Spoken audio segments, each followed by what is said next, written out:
Tell me how, I got nothing to say.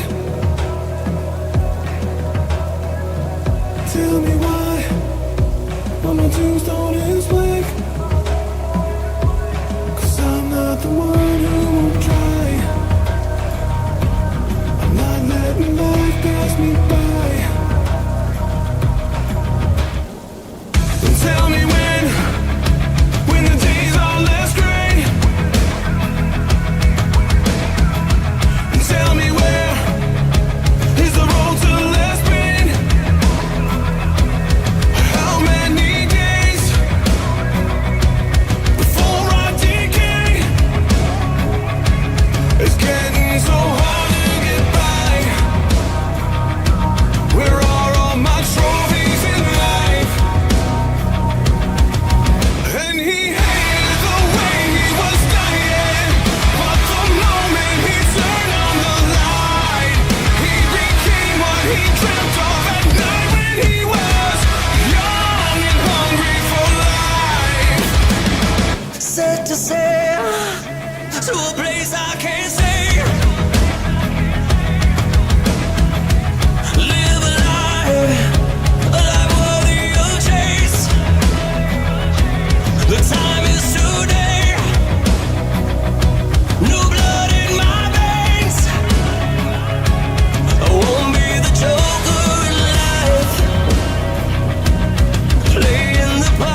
Living with the sacrifice we made, running in circles.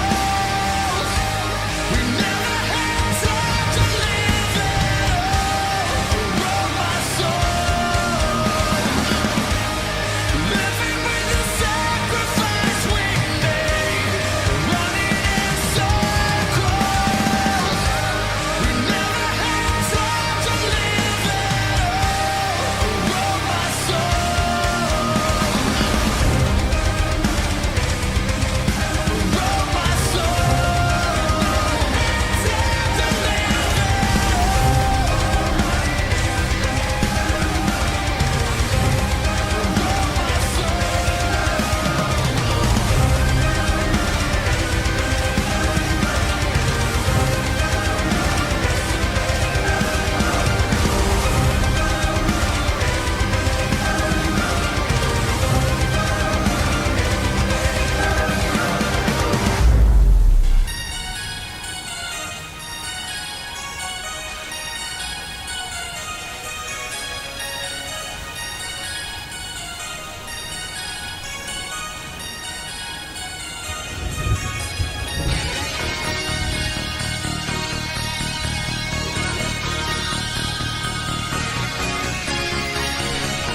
Man. How was that Amazon outage today in Seattle? I'm sure that had nothing to do with it, right? They're basically telling you what's going on. Open your eyes. I'm going with the Blue Jays, by the way. Fuck the Dodgers. Triple H. Playing it safe, bro. What are you doing? What are you doing over there, man? Do I need to drive up I-95 to Titan Tower? Why are we playing it safe, bro? Why are we going to Jey Uso? Why? LA Knight was right there, bro. Right there. I don't know who we're giving the world title to, but I don't want Jey Uso anywhere near the world title, and I don't even want CM Punk to win this title. I want CM Punk on Friday nights. I want CM Punk at WrestleMania for the WWE title against Cody Rhodes. That's what I want. Anyway, Monday Night Raw, I thought it was a good show tonight. Great crowd. Great crowd here tonight, man. We're going to the... I was going to say the beer garden, man. I wish it was the beer garden. It's getting cold out here. The venue. What the fuck are you guys drinking? I'll see you over there.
has Triple H been so successful?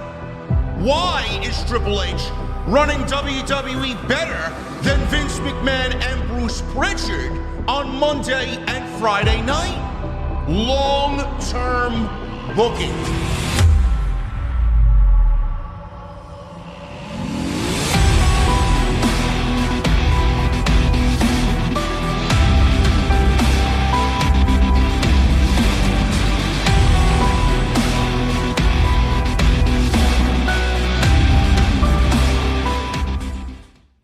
What is going on, guys? Thank you so very much for joining me right here on Off the Script. This is your Monday Night Raw Post Show for October 20th, 2025.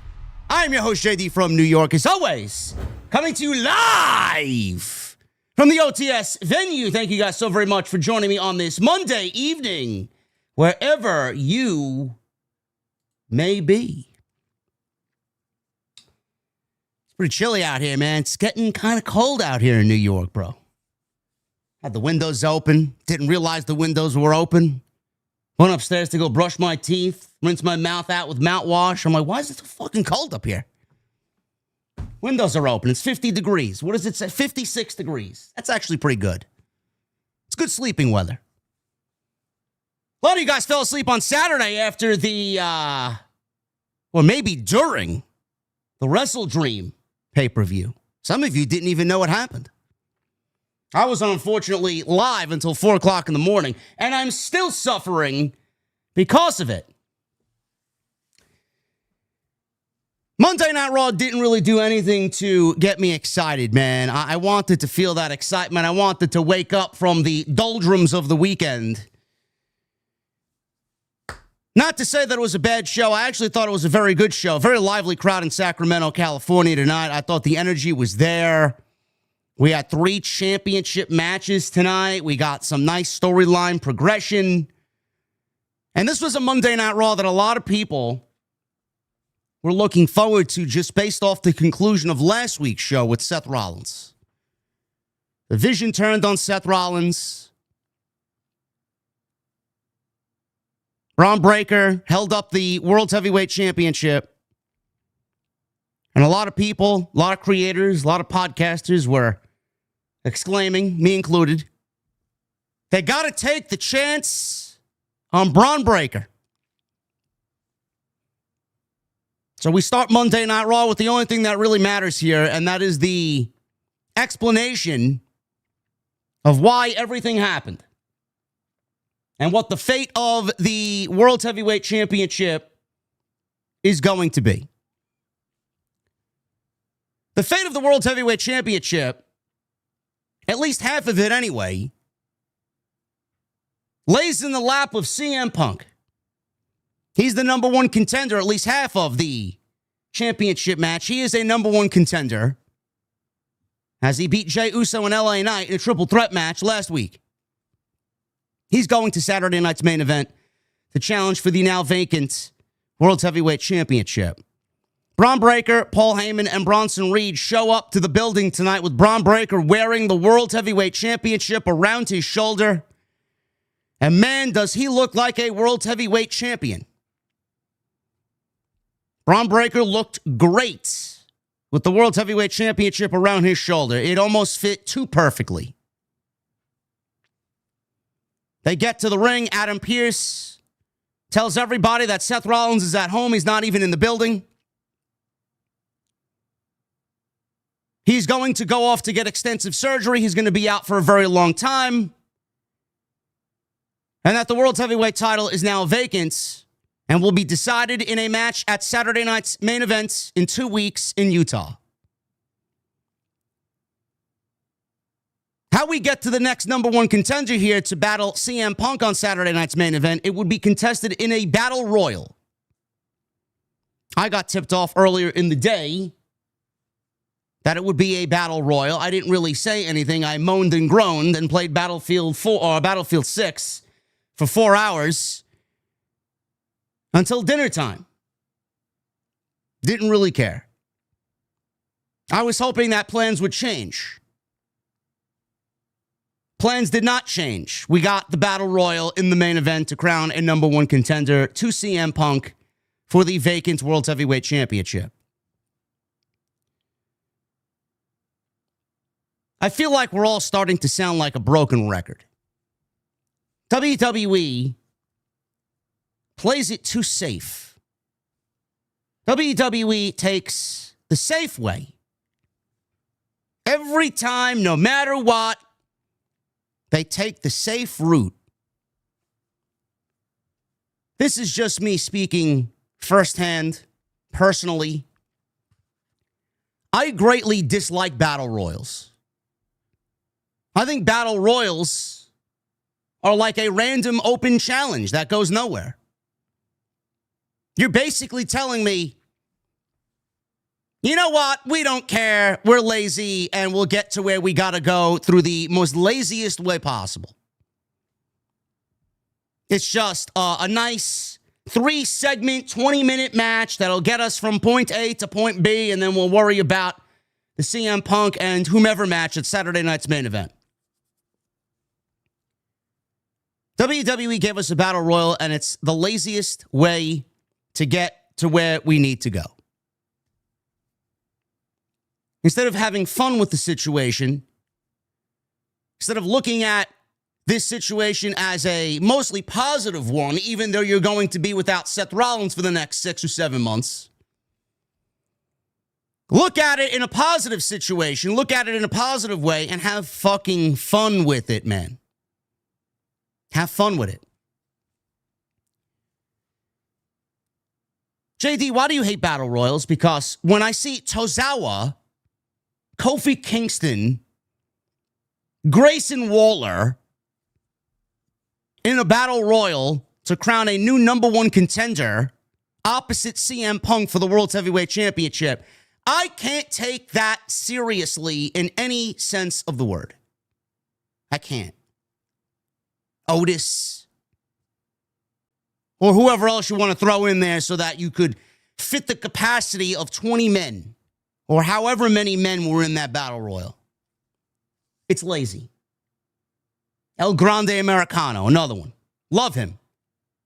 He ain't challenging for the World Heavyweight Championship. JD McDonough, no. Now, JD McDonough is not going to Saturday night's main event, no matter how much CM Punk wants to prop him up as a tough son of a bitch. No.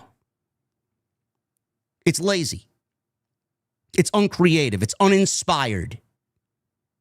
And this is the problem with the WWE creatively. For the last several weeks, Monday Night Raw has been the best top-to-bottom show all week. SmackDown, NXT, Dynamite. It's not that difficult to be better than Dynamite. They're fucking burying themselves over there. It's the best weekly pro wrestling show all week. They've had such a nice turnaround, man. They're starting to tell stories. They're starting to gel. Things are feeling right on Monday. Things are getting a little bit more exciting. We're going into Survivor Series. We're going into John Cena's final match. Before you know it, it'll be Rumble season. I just can't accept mediocrity. I can't accept safe. I can't accept uninspired and lazy. Well, what I would have done is you knew that you were going into tonight to discuss the World Heavyweight Championship and the future of the World Heavyweight Championship. All you needed to do was have Adam Pearce come out and take a group of guys who he feels, whether they are current or past champions, put them in a little mini tournament, have it play out tonight, going into next week, and then crown a new number one contender to wrestle CM Punk. Why did we need a battle royal with half of the fucking people in there not being world championship caliber material? Why did we go into a battle royal that did not include Bronson Reed or Bron Breakker? Why did we include a battle royal that had no genuine return or surprise?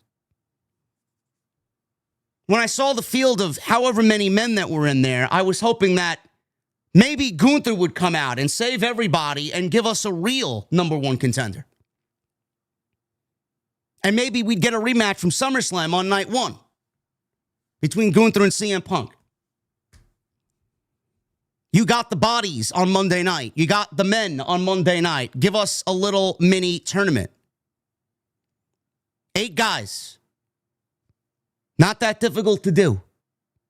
Seriously. Or if you want to do 4 guys.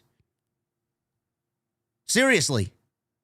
Start it next week. Announce it tonight. Start it next week. And then have it bleed into Saturday night's main event. I don't understand the laziness of the creative team. Then on top of that, you got Jey Uso winning the Royal Rumble. He won the Royal Rumble. God forbid he wins the Royal Rumble again this year. Jey Uso won the Battle Royal. I don't know why we're constantly pushing Jey Uso near or around the top for the World Heavyweight Championship on Monday night. I don't know. That experiment has failed. I don't want to see that again. I don't want to see that man anywhere near the World Heavyweight Championship. We are so far beyond that now that I don't think anybody wants to see that. Maybe the fucking humanoids in the crowd want to see Yeet and want to do Yeet, but I don't want to see that, nor do I care to see that. I'm a big CM Punk guy. I don't even want to see CM Punk win this championship. I don't want to see CM Punk anywhere near the World Heavyweight Championship. Giving CM Punk the World Heavyweight Championship now that Seth Rollins is out of the picture is fucking lame. You're not going to give CM Punk the World Heavyweight Championship on a Saturday night's main event against Jey Uso in the most unceremonious way possible. The guy is a future World Heavyweight Champion at some point, sure. But now is not the right time to do that. Not 6 months away from WrestleMania. No. No, I'm not going to stand for that. Which is why I don't understand why we didn't have Bron Breakker in the Battle Royal, why we didn't go with Bron Breakker in the Battle Royal in some way, shape, or form. With Bron Breakker and CM Punk in the main event of Saturday night's main event, with Bron Breakker winning the World Championship.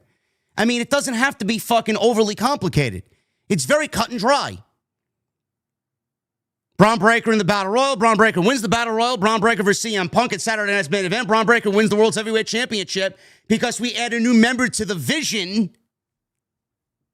As Paul Heyman has to rebuild the Vision. And then we go on to War Games. Now, but here we are with Jey Uso and CM Punk, and I don't really care for either one of those guys to win the World Championship, nor do I care about the match. And if you're going to go with somebody in the Battle Royal to have them win the Battle Royal, I don't know why you didn't go with LA Knight when LA Knight and CM Punk have had words for each other for weeks now. But we're right back to Jey Uso and Jimmy Uso and the Bloodline and the story revolving around Jimmy and Jey Uso. So what exactly happens here? Does Jey Uso go heel now? Is Jey Uso going to turn on his brother Jimmy? Is he going to align with Roman Reigns and do things the Roman Reigns way?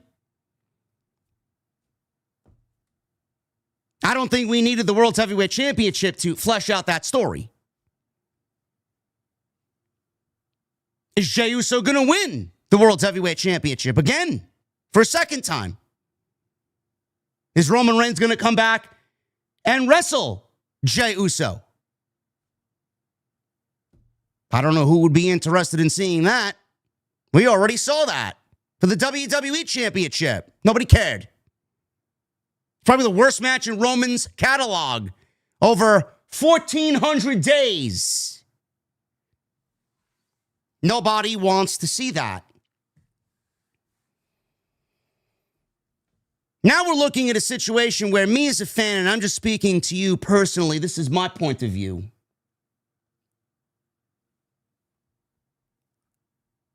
I hope there is no winner. I hope there is no winner at Saturday night's main event. Jey Uso or CM Punk. I hope Bron Breakker and Bronson Reed are so beside themselves after what Adam Pearce did to them tonight that they just fuck everything up. And we go into Survivor Series with no World Heavyweight Champion. Fuck it.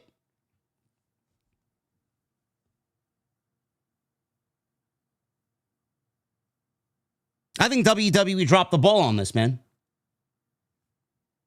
I think WWE dropped the ball on this. Someone in the chat said Jey Uso could possibly run the Vision. No. Now, why would you want to see Jey Uso run the Vision? Does Jey Uso fit into the overall structure of what the Vision stands for? No. No, I don't want him anywhere near there.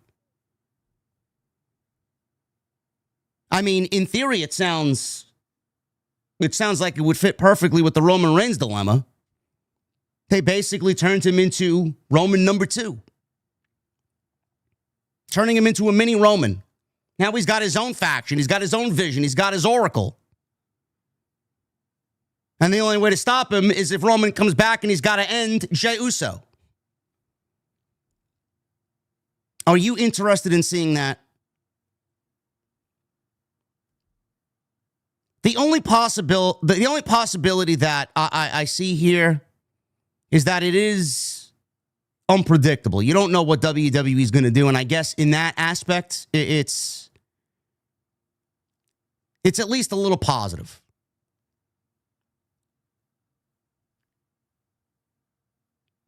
I just don't know why they wouldn't take a chance on what everybody truly wants, and that is the youth, the future of the company, being placed at the top and being given top billing and top priority.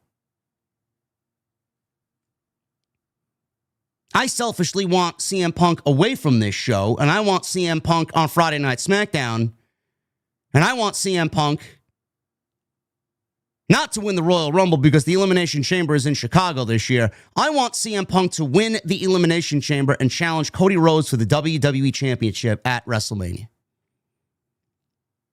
I don't want to see anything else.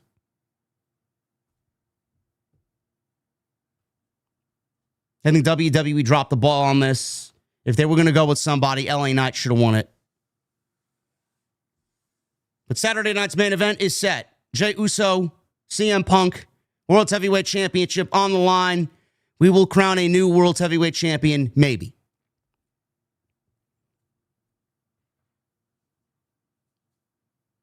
There were 3 title matches tonight. Tag Team Championship on the line. Intercontinental Championship on the line for the men and the women. Maxxine Dupri and Becky Lynch. Becky had a great promo with Paul Heyman. I don't know what that means for Seth Rollins upon his return, but Becky is not very pleased with Paul Heyman. Maxxine Dupri again showed up tonight. Crowd was very behind her. Hometown pop. It was not better than their first match, or their previous match, I should say. I do think this is the 3rd time that they've wrestled in total. This was not better than the last match that they had. I did not expect a title change. And WWE really didn't do anything to tell you that there would be another one, because Becky Lynch very unceremoniously cheated to retain the championship and lost via DQ. Maxxine won via DQ. And they quickly moved on to whatever was coming next. Men's Tag Team Championships, the World Heavyweight Tag Team Championships on the line. It was AJ Lee. Not that AJ Lee. Not Punk's AJ Lee. AJ Styles and Dragon Lee against JD McDonough and Finn Balor. We have new Tag Team Championships, or champions. That was a great match. Loved what they did there. Not that there is any kind of division, but I do like the change of scenery for the tag team championships. And Dominik Mysterio defended his men's Intercontinental Championship against Rusev, and he continues to just be smarter than his opponents. Dominik has incredible ring IQ. He knows what's going on around him. He's like Spider-Man. He knows where to be, what to do, how to get out of sticky situations. Dominik is still the Intercontinental Champion after he beat Rusev again. Who was it that reported that Rusev and Aleister Black, then Malachi Black in AEW, Miro in AEW, who was it again that said that they refused to put people over? Man, that narrative has quickly come to a screeching death. The sickos are probably up in arms that their fearless leader, Dave Meltzer, once again got something incorrect. We're going to go over Monday Night Raw tonight. I thought all in all it was a good show. It continues to be the best weekly television show. And we're going to go over what happened here tonight on this Monday night. It is your Monday, October 20th, 2025. Thank you guys again for joining me. We got 2,300 people in here. I'm not going to waste any more of your time, really. Just want to make sure you guys are aware. Today, we uploaded some brand new content. We're keeping it going, man. I think I'm on at least 2 weeks straight of uploading daily, mixed with the lives. So go check out today's video, man. We reached, I think it was like 18,000 views in a span of 5 hours or so. Tremendous support on today's video. Basically, the gist of it was the AEW brigade, the AEW army of sickos, including the people that work there, so desperately sought out all of the negative criticisms about WrestleDream. Any criticisms that you have heard throughout the community over the last 48 hours, Ricochet, Samantha Irvin, Amanda Huber, you name it, attacking several IWC personalities and wrestling figures for their opinion of WrestleDream. Whether it was the absolutely terrible way that they started the show, whether it was the incredibly long, useless, unnecessary 5 hours that was the actual show, and the Outlaw Mud Show garbage that we got in the main event with Jon Moxley and Darby Allin, and the fish tank spot. You name it, man. They were very angry. So I had to blast a couple people today in today's upload, and I had some choice words for all of the AEW employees who continue to not take criticism the right way. Then you got Tony Khan on social media saying that he loves WrestleDream personally, and he understands that a lot of people have subjective opinions. Is that correct, Tony Khan? Everybody has an opinion, and a lot of it is subjective. Then why do you abuse your power and try to cancel and silence and quiet those who have a critical opinion of your dying product? Or better yet, why is it that you pull people off of commentary from independent wrestling shows when they've been there for 8 years because of their opinion of your shit product?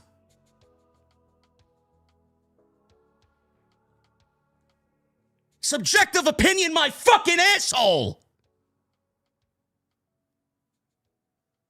You can take that subjective opinion and shove it right up your ass. Subjective opinion.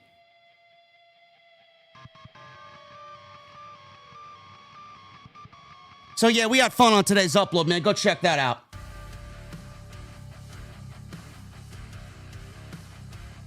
Super chats are open. Get them on in. We'll hang out at the end of the show.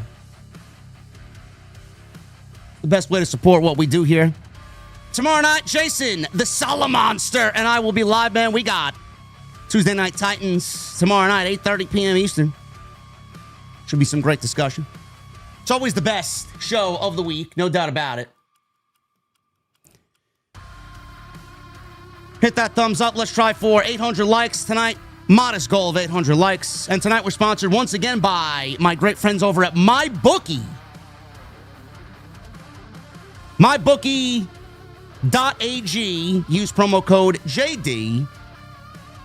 Click the link in the description. Bet on college football, NFL, and more all season long and use promo code JD at checkout. MyBookie.ag. Your first bet up to $500 is covered with the Bet Back bonus from MyBookie. I want to thank them once again for sponsoring tonight's stream right here on the Monday Night Raw Post, right here on Off the Script. We'll talk about my friends over at MyBookie a little bit later on in the show.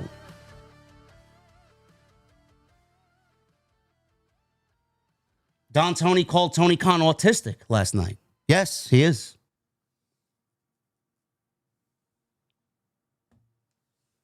Definitely gives House of Glory a bad look, for fuck's sake. Oh, man. You know, I've been contemplating. I've been seriously contemplating because I'm fucking pissed. I've been treated with such a level of disrespect. It's not even funny, man. And I'm really just at my breaking point, and I just want to go public with a video on how I've been treated. When I tell you it is a terrible look on how they've treated me and the level of disrespect that I've been given and the level of coldness and silence and miscommunication and non-explanation that I've been given from everybody, it is such a pathetic, fucking terrible look for the company. And the only reason why I haven't is because I adore Amazing Red. Maybe one of these days I'll surprise you with an upload in your subscription boxes. And when it does happen, man, it ain't going to be good. It ain't going to be good. I'll tell you that right now. Monday Night Raw. Start at the top. Don't risk a lawsuit? What lawsuit? According to the fucking virgins on Reddit, I paid them to do commentary. They haven't paid me a fucking dime. Why would I pay House of Glory to do commentary when I'm missing my own work here every Friday that they have a show? What lawsuit?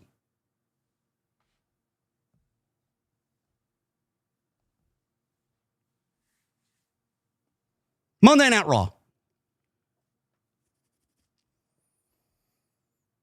Adam Pearce's big announcement starts the show, as it should.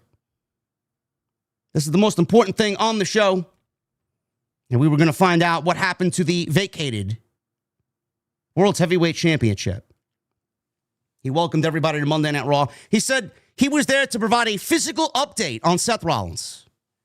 At that moment, a black SUV arrived, and Bron Breakker exits the SUV holding the World Heavyweight Championship.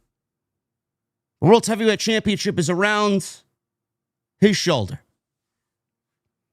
And when I tell you this championship looked perfect around Bron Breakker's shoulder, I even jokingly said on social media, fuck a battle royal. Let's keep the belt on Bron Breakker. It looks too perfect around his shoulder. Seth Rollins' nameplate and side plates were still on the title. He walked to the ring with Bronson Reed and Paul Heyman. They entered the ring. Pierce said they knew Seth was banged up coming out at Crown Jewel, but they'll never know how banged up he was because of what they did to him last week in the conclusion of Monday Night Raw. He said he had the unfortunate responsibility to announce he had to strip Seth Rollins of the World Heavyweight Championship, and the fans booed. He says they won't be without a champion for long because they'll crown a new champion at Saturday night's main event. He says there will be an old school battle royal to determine who will face CM Punk for the World Heavyweight Championship. So obviously the fans booed because they wanted a world champion crowned tonight. He milked the moment. Crowd booed him. And then Adam Pearce got the crowd right back behind him because he said that battle royal will take place tonight in Sacramento. Fans cheered. Pearce told Breakker the belt doesn't belong to Rollins, and it sure as hell doesn't belong to you, he told Bron Breakker. He commanded him to hand over the belts. Breakker asked, and what if I don't? Heyman looked at Bron Breakker, almost in a way of, like, what are you doing, man? Didn't you do this last week, and now we're doing it again this week? Then he looked over at Adam Pearce, and he asked Adam Pearce for a moment off microphone so he could pull a sidebar with Bron Breakker and talk to his guy. He chatted with Bron Breakker privately. Breakker then told Adam Pearce, all right, why don't you ask nicely and show me some respect? Pearce then said in a kind tone, I respectfully ask you to hand over the World Heavyweight Championship. Fans were chanting CM Punk at Bron Breakker. See, even they wanted it. Breakker then walked up to Pearce and told him to say, please. Adam Pearce then said, Bron, respectfully, I'm going to need you to hand over the World Heavyweight Championship now, please. Breakker then said, now that wasn't so hard, was it? He then handed the belt to Paul Heyman. Heyman then folded it up very nicely and passed it on to Adam Pearce in a very respectful manner. Adam Pearce then left, mumbled under his breath, and he walked away. Heyman asked everybody, why was everyone so mad at them? He says they watched Unreal on Netflix. They watched Unreal too. We're the bad guys. We're the villains. We're the heels. It's easy to boo them. But what did we do to deserve that? He said the vision had nothing to do with Rollins. I didn't leave the tribal chief Roman Reigns and betray my best friend CM Punk for Seth freaking Rollins. I pulled that move at WrestleMania because Bron Breakker is the future of WrestleMania. Fans booed. He says he pulled those moves because deep in his heart, he always knew Reed was better than Reigns. Breakker put his arm around Reed's shoulder. They smiled. Fans were chanting OTC, OTC. He says it was vision over bloodline. He said Seth couldn't shoulder the responsibility. Get it? Shoulder. He couldn't shoulder the responsibility of leading the Vision into the future with his bum shoulder. He says he's not the revolutionary or the visionary or the leader of the Vision. He's a bum shoulder bitch, is what Paul Heyman said about Seth Rollins. So let's set the record straight. Winners write the history. Breakker took Seth's spot. He said Breakker and Reed conspired to take it away from Seth. They had the ambition, the need, the intensity to become WrestleMania main eventers. He says that's revisionist history. It's a revision of the future. And he thanked everyone for their time. And by the way, welcome to Monday Night Raw. Again, I will reiterate, just like I did twice last week, I do not make Bron Breakker the leader of the Vision. I give him a mouthpiece and a big part in explaining himself when need be, but I don't make him the leader of the Vision. Bronson Reed is certainly not going to be the leader of the Vision. Paul Heyman is the leader of the Vision, as evidenced by this promo. He said it himself. Rollins is out. Breakker took Rollins' spot. They are the WrestleMania main event for years to come. And the group was never going to be that, being led by Seth Rollins, who is a bum shoulder bitch.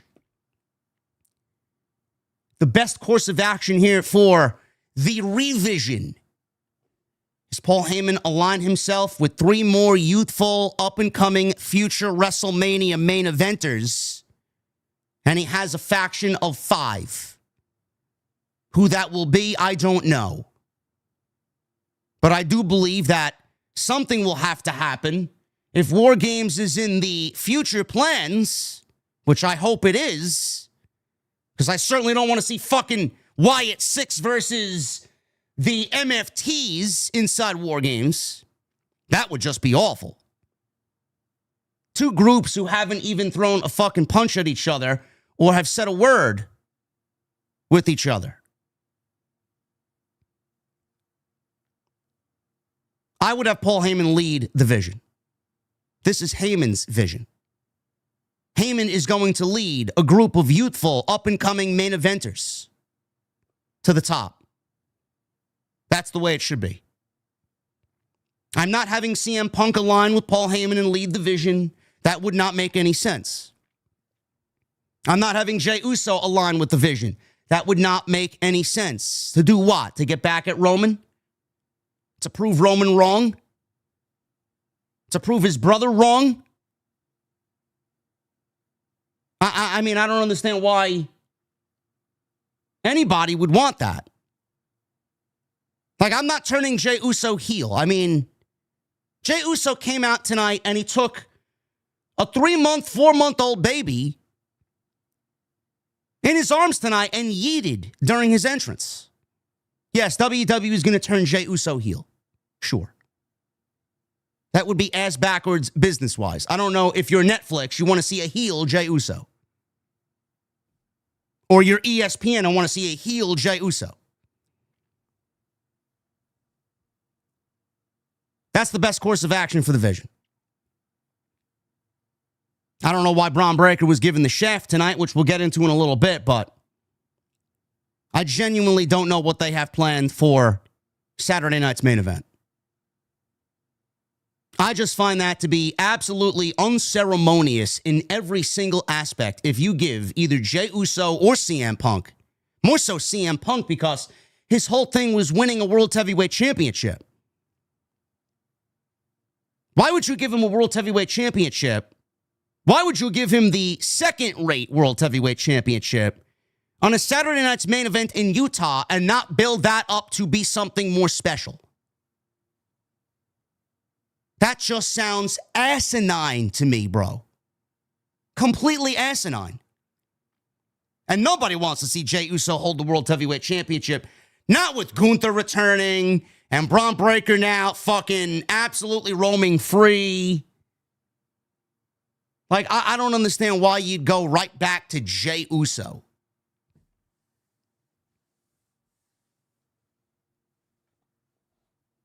I mean, I don't know what more of an explanation you really needed here. I think they hit on all the points.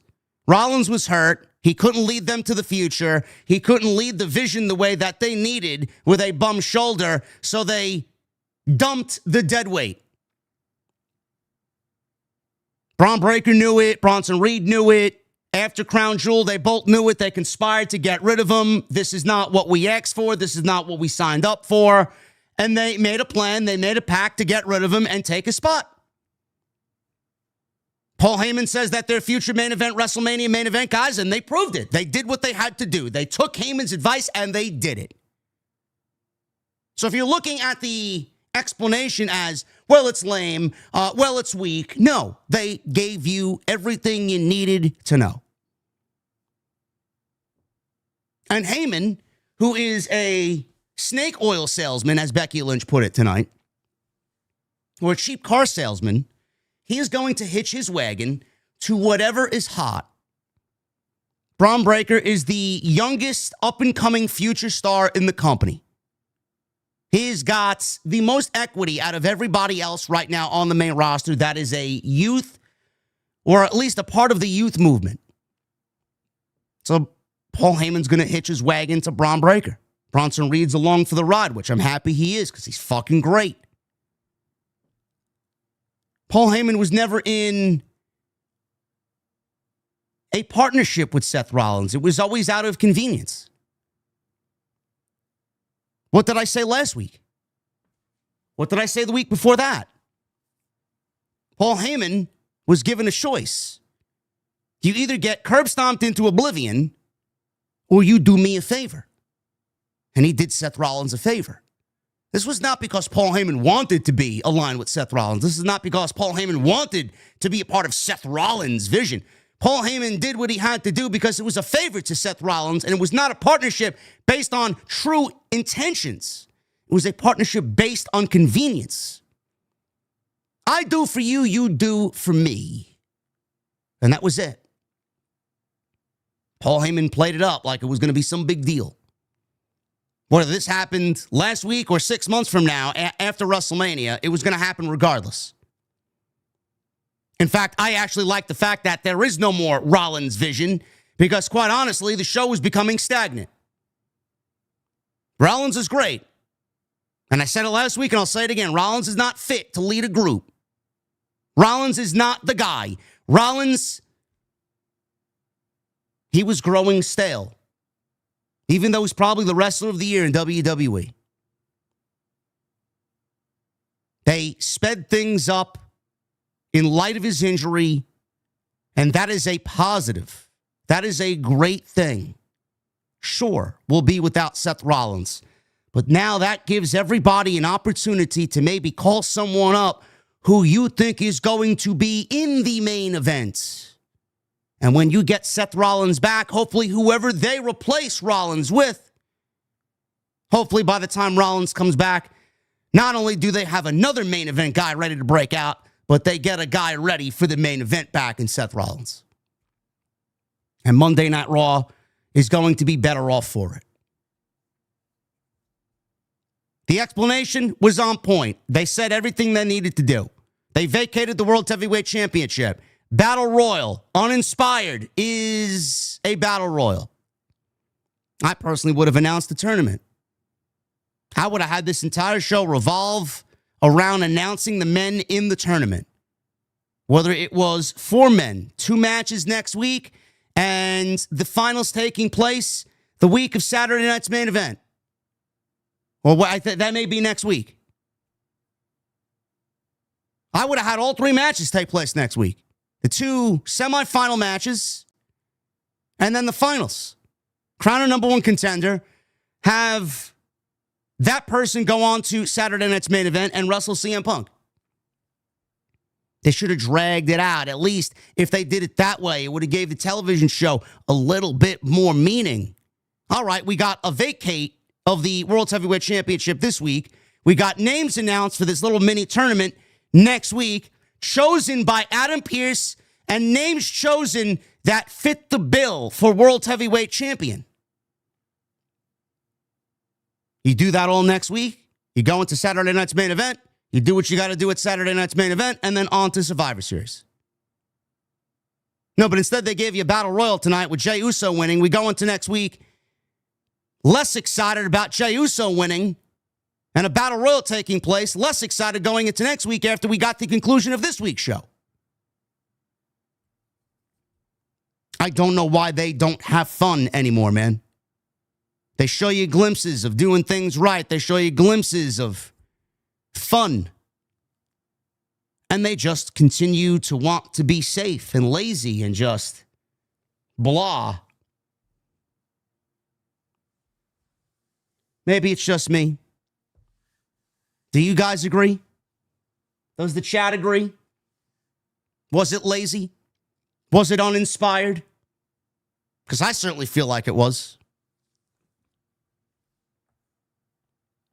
Take a little sidebar here.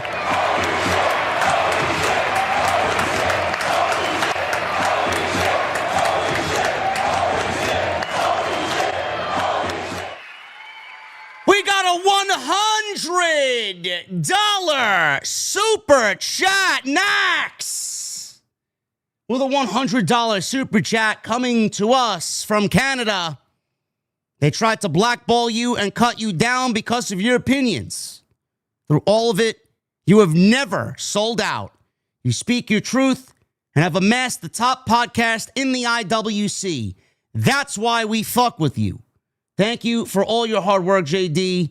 Never stop, Nax.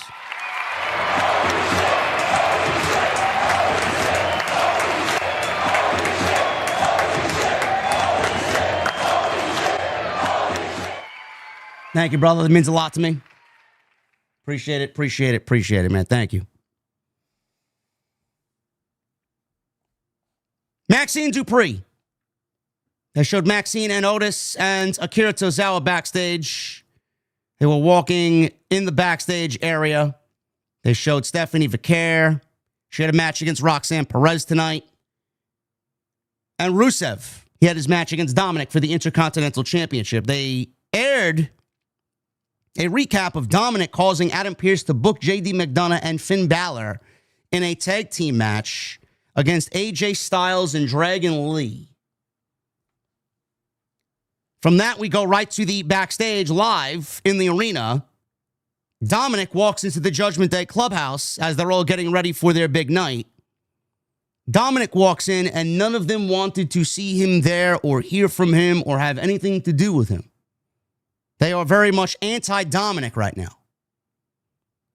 Dominik told JD and Balor that he didn't say anything other than it's unfair he has to defend his title every week while they're complaining about facing AJ Styles and Dragon Lee. Why are you guys worried about AJ Styles and Dragon Lee? I've beaten both of them. Balor says, oh yeah? Don't worry about us. We'll take care of them. JD McDonough looks over at Dominik and says, well, you're going to handle business with Rusev all by yourself. None of us are going to be out there with you. Balor and JD left to go to the ring. Roxanne, she tried to give Dominik a pep talk. Raquel Rodriguez got frustrated at Roxanne, telling her to stay focused because she had a big match tonight against Stephanie Vaquer. Non-title. One-on-one. So we go right into the tag team title match. Finn Balor and JD McDonough against AJ Styles and Dragon Lee. Now, the tag team division is basically non-existent on Monday night. We got JD McDonough and Finn Balor. We have this new team, apparently, of AJ Styles and Dragon Lee, which is not really a tag team. They're just randomly thrown together singles performers who have nothing better to do. The New Day, who I don't know week by week if they're healthy or if they're injured. And then the War Raiders. And that's it. If there are other teams in the division, I'm sorry. I don't know who they are or why I would care. I was actually looking forward to this.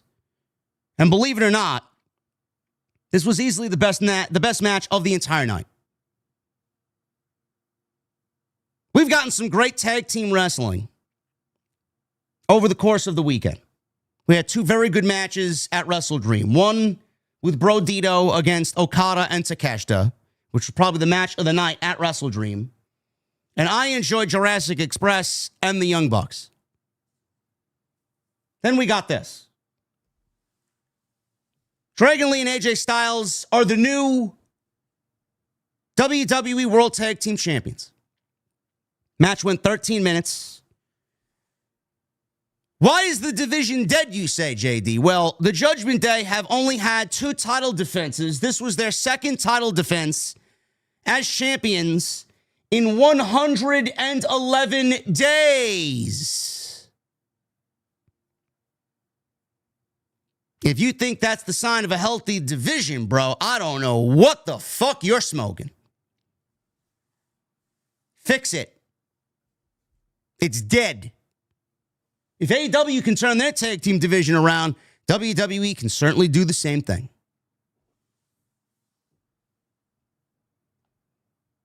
McDonough and Balor cut off Dragon Lee, worked him over in the corner. McDonough came off the top rope with an axe handle. Styles got the tag and tried to run the ropes. McDonough held them open. Styles tumbled out to the floor. We go into a commercial break. Dragon Lee got a tag and suplexed McDonough. Lee went out to the top. McDonough crotched him. McDonough got tied up, hanging upside down in the corner. Dragon Lee came off the top rope with a double foot stomp. Balor pulled McDonough out of the ring, and Lee followed them both out with a tope con hilo. We go back in the ring. Dragon Lee went for a powerbomb on McDonough, but McDonough countered into a powerbomb of his own. Styles and Balor get their tags respectively. Balor caught Styles with a sling blade and then dumped AJ Lee. Dumped Dragon Lee, who we haven't seen AJ Lee in weeks since WrestlePalooza. Dragon Lee got dumped to the outside. Styles came back with a phenomenal forearm, but McDonough broke up the pin attempt. That was the moment that really popped the crowd. The phenomenal forearm. They thought they got the win, and McDonough barely breaks up the count by leaping there and saving the day. Styles caught McDonough with the Pele kick, but McDonough came back with a nasty-looking Spanish fly. Did not look good on the receiving end from AJ Styles' point of view. McDonough came off the top with a moonsault. Balor came off the top with a foot stomp, but Lee broke up the cover. Lee took out McDonough with a dive. Styles blocked a Styles clash from Balor, countered with a Styles clash of his own, and off his Styles clash, he got the 1, 2, 3, and new champs, AJ Lee. AJ Styles and Dragon Lee win the World Tag Team Championships. Fireworks went off. They held up the titles. They celebrated for a little bit in the middle of the ring. And that was basically it. We got no outside interference. It was clean as a whistle. No interference from other members of the Judgment Day. No Dominik, no Roxanne, no Raquel. This may be the downfall of the Judgment Day. This may be the beginning of the end for the Judgment Day. I thought this was great. AJ is always great. You know, it's so sad that AJ Styles thinks that he's getting eerily close to embarrassing himself at his age in the ring. I don't understand why the man thinks so low of himself. I don't know. Like at 48 or however old AJ Styles is, he's fucking, I mean, for lack of a better word here, I mean, he uses the word phenomenal. I mean, I think that's the appropriate choice of word to describe AJ Styles. I don't know why he thinks so low of himself. Like the guy could probably go another 5 years if he wanted to. He don't have to. He's done everything somebody could do in this industry, and if he wants to be home with his family, God bless the man. But man, don't think so lowly of yourself. The guy's still one of the greatest in the world at this stage of his career. It's crazy. In the back, Jimmy and Jey Uso, they're in the locker room, and they're discussing what had happened over the course of the last several weeks with them. Jey walked up to Jimmy, and Jimmy asked if he expected Jey to acknowledge him. Kind of throwing it in his face that he's acting like a mini Roman. Jimmy wanted to laugh at what he said. You could see in this moment Jimmy trying to hold back some laughter because it was a nice one-liner there. Jey says he was wrong last week, but he was upset at himself for making the same mistake he made at Clash in Paris. Jimmy said Roman Reigns won't be there tonight in the Battle Royal. He's not here in the building. He said he lost his title because he stopped believing in himself. Jey says he might be right, but Roman might be right too. Roman might be right in what way? You got to do things the family way. We make the rules. Jimmy told Jey he better figure it out before the Battle Royal tonight. He says he's going at everyone in the match, including him. Jey then said, sure, bring it. But I just wanted to know if we're good. Jimmy then said, yeet. So they were good. They hugged, they shook hands. They'll both be in the Battle Royal later tonight. Dominik Mysterio. He defended the Intercontinental Championship against Rusev. This was the second match between these two. Don't know where it's really going as far as Dominik with the Intercontinental Championship. We got Rusev involved. We got Penta involved. Bell rings. Mysterio caught Rusev with a dive before he could get into the ring.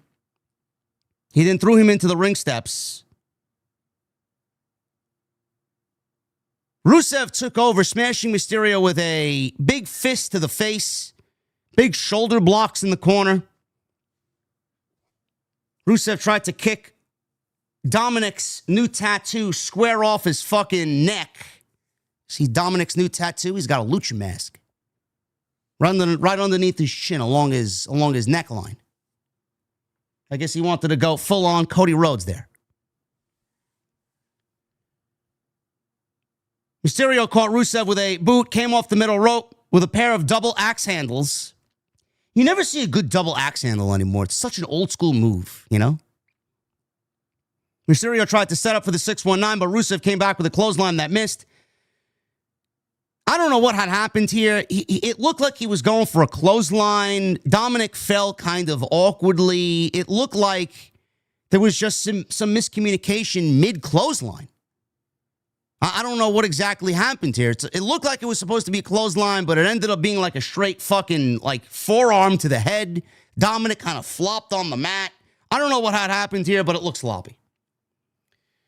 So Rusev dumped Mysterio to the floor with a follow-by slam. He rolls to the outside, and we go into a commercial break.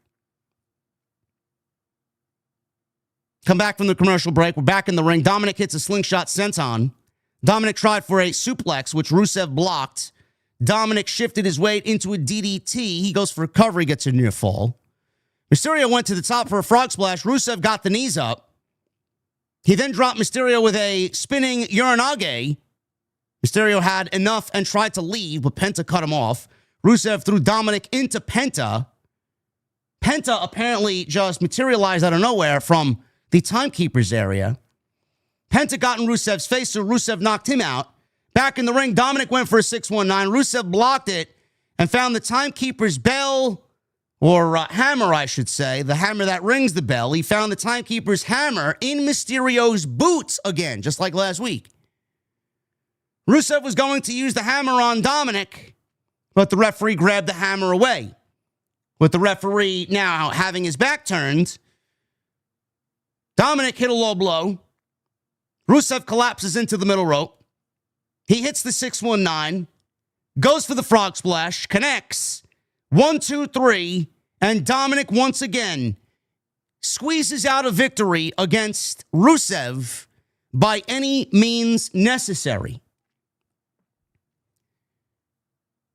After the match, Penta is in the ring, and because of what happened during the match, Penta hits Rusev with a springboard DDT.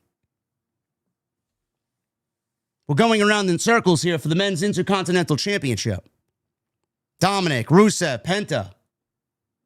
At this point, Dominik is going to have to face his demons, and the only resolution to this is now that he cheated against Penta, he cheated against Rusev. The first time he wrestled Rusev, he also cheated. Dominik is going to have to face his demons and face both of them at the same time. At that point, there will be no rules because a triple threat match comes with no rules.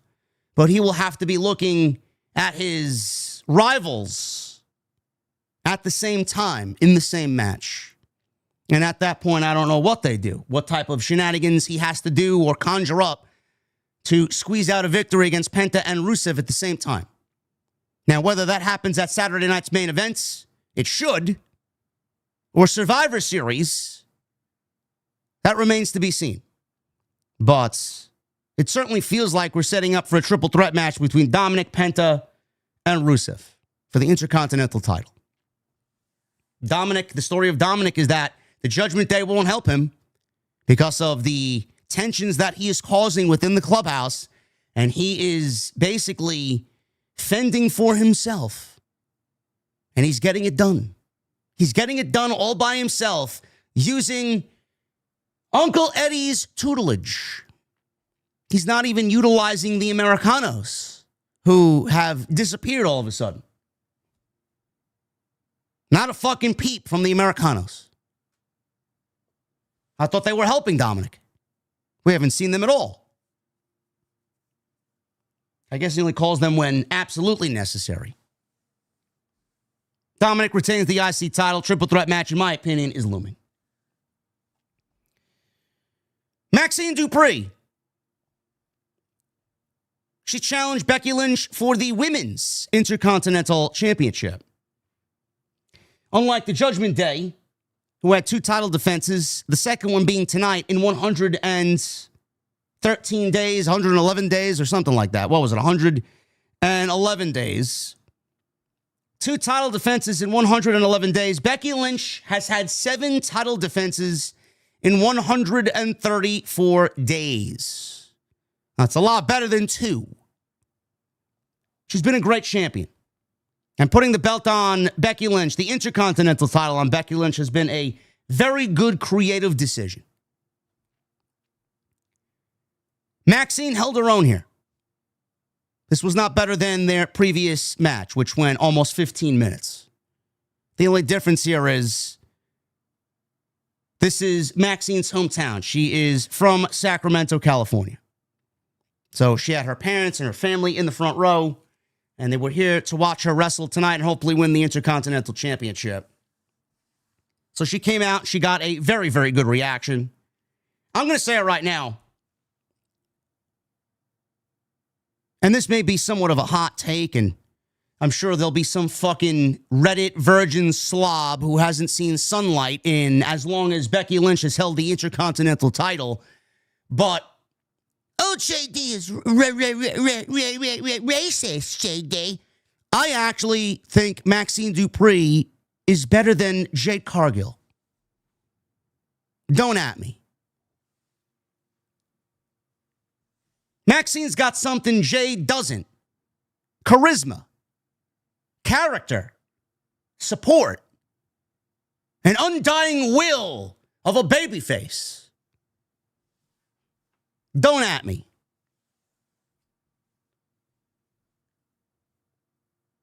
Becky Lynch beat the shit out of Maxxine in the corner with some forearms and some shoulder blocks right at the top here. Lynch then went for a Uranage. Dupri countered with a roll-up for a very close near fall early on. Becky then dumped Maxxine out to the floor. We go right to a commercial break.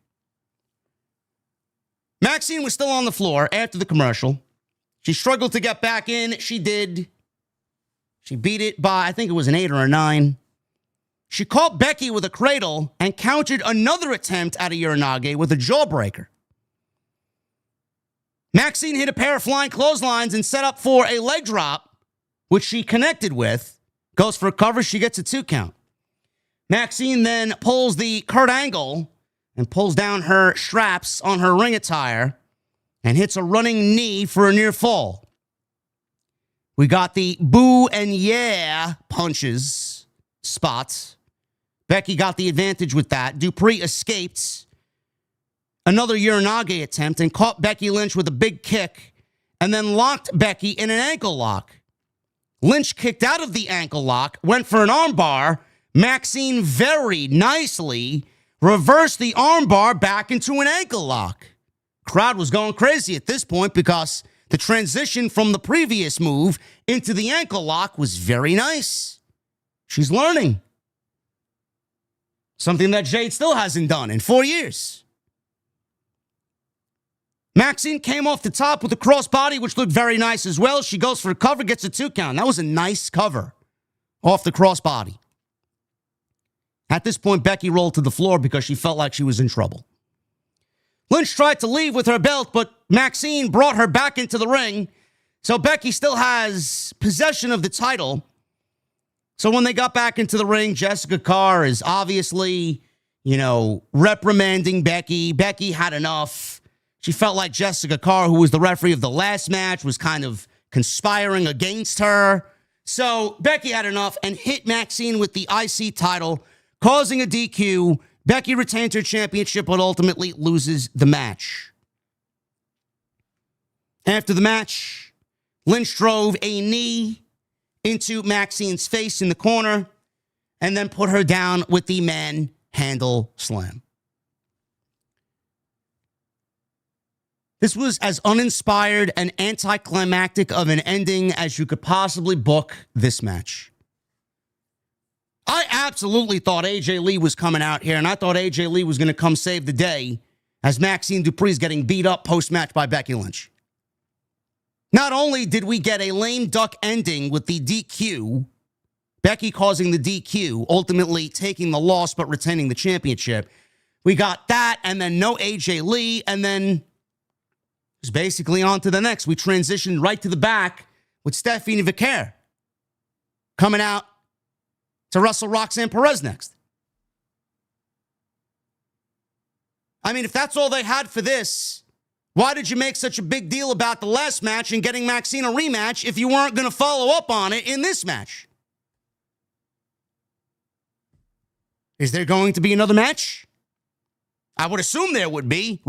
Maxxine got robbed. Becky intentionally hit her with the belt. That is not a champion. That's not what champions do.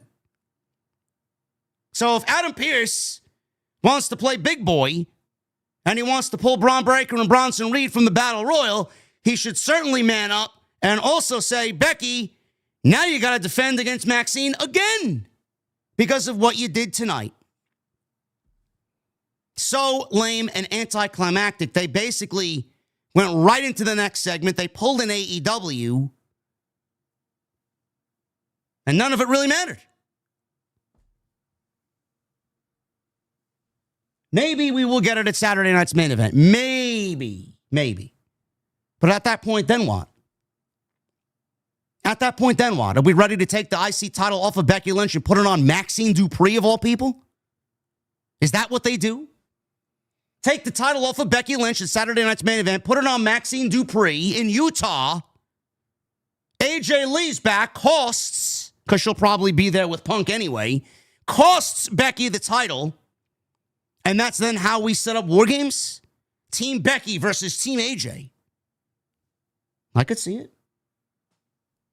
I could see it being the case.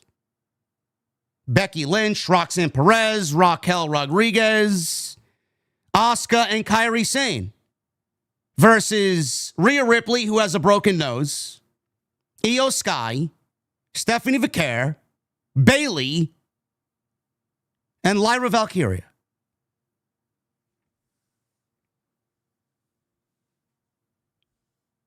I don't know. I don't think Maxxine Dupri is ready for a championship run. When you watch somebody perform, you know automatically whether they are ready for that type of spot or not. Maxxine is still learning. You could clearly see that. She is not all there yet. She's trying, but she's not all there yet. I won't even call her good yet. Whatever is before good, she's there. I wouldn't sit here and call her, yeah, she's good. No, she's still green as grass. But I don't know what WWE's thinking. I assume we would see AJ Lee back here. I really did. And we got nothing. We go to the back. Paul Heyman is standing outside Adam Pearce's office. And apparently he had a meeting with Adam Pearce. Heyman was standing outside Pearce's office expressing his frustration over what happened in the opening segment of the show. Adam Pearce finally opened his door. Looked like Heyman was waiting out there for quite some time. He made it seem like he didn't know Heyman had been waiting out there. Well, they treated him with major disrespect, so I don't blame Adam Pearce here. At least he's got the balls to stand up to those who he feel has wronged him or disrespected him. Pearce said Reed and Breakker had to come off the graphic for the Battle Royal. So I let out a, uh-oh. What does that mean? He says they are officially out of the Battle Royal. Now, before you guys get your feelings hurt and you start reacting with your emotions first, Adam Pearce asked Heyman if he wanted them back in the Battle Royal. Heyman said, yes, that would be great.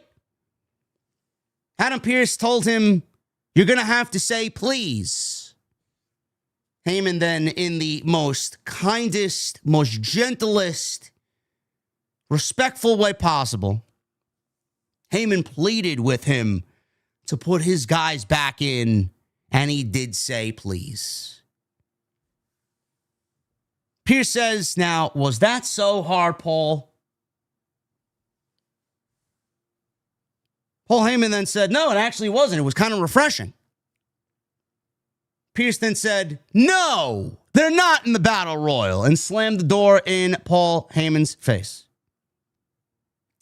Now, like I said, before you guys get emotional over Bron Breakker and Bronson Reed not being in the Battle Royal, I'm looking at this not in a pro wrestling way. I'm looking at this in a human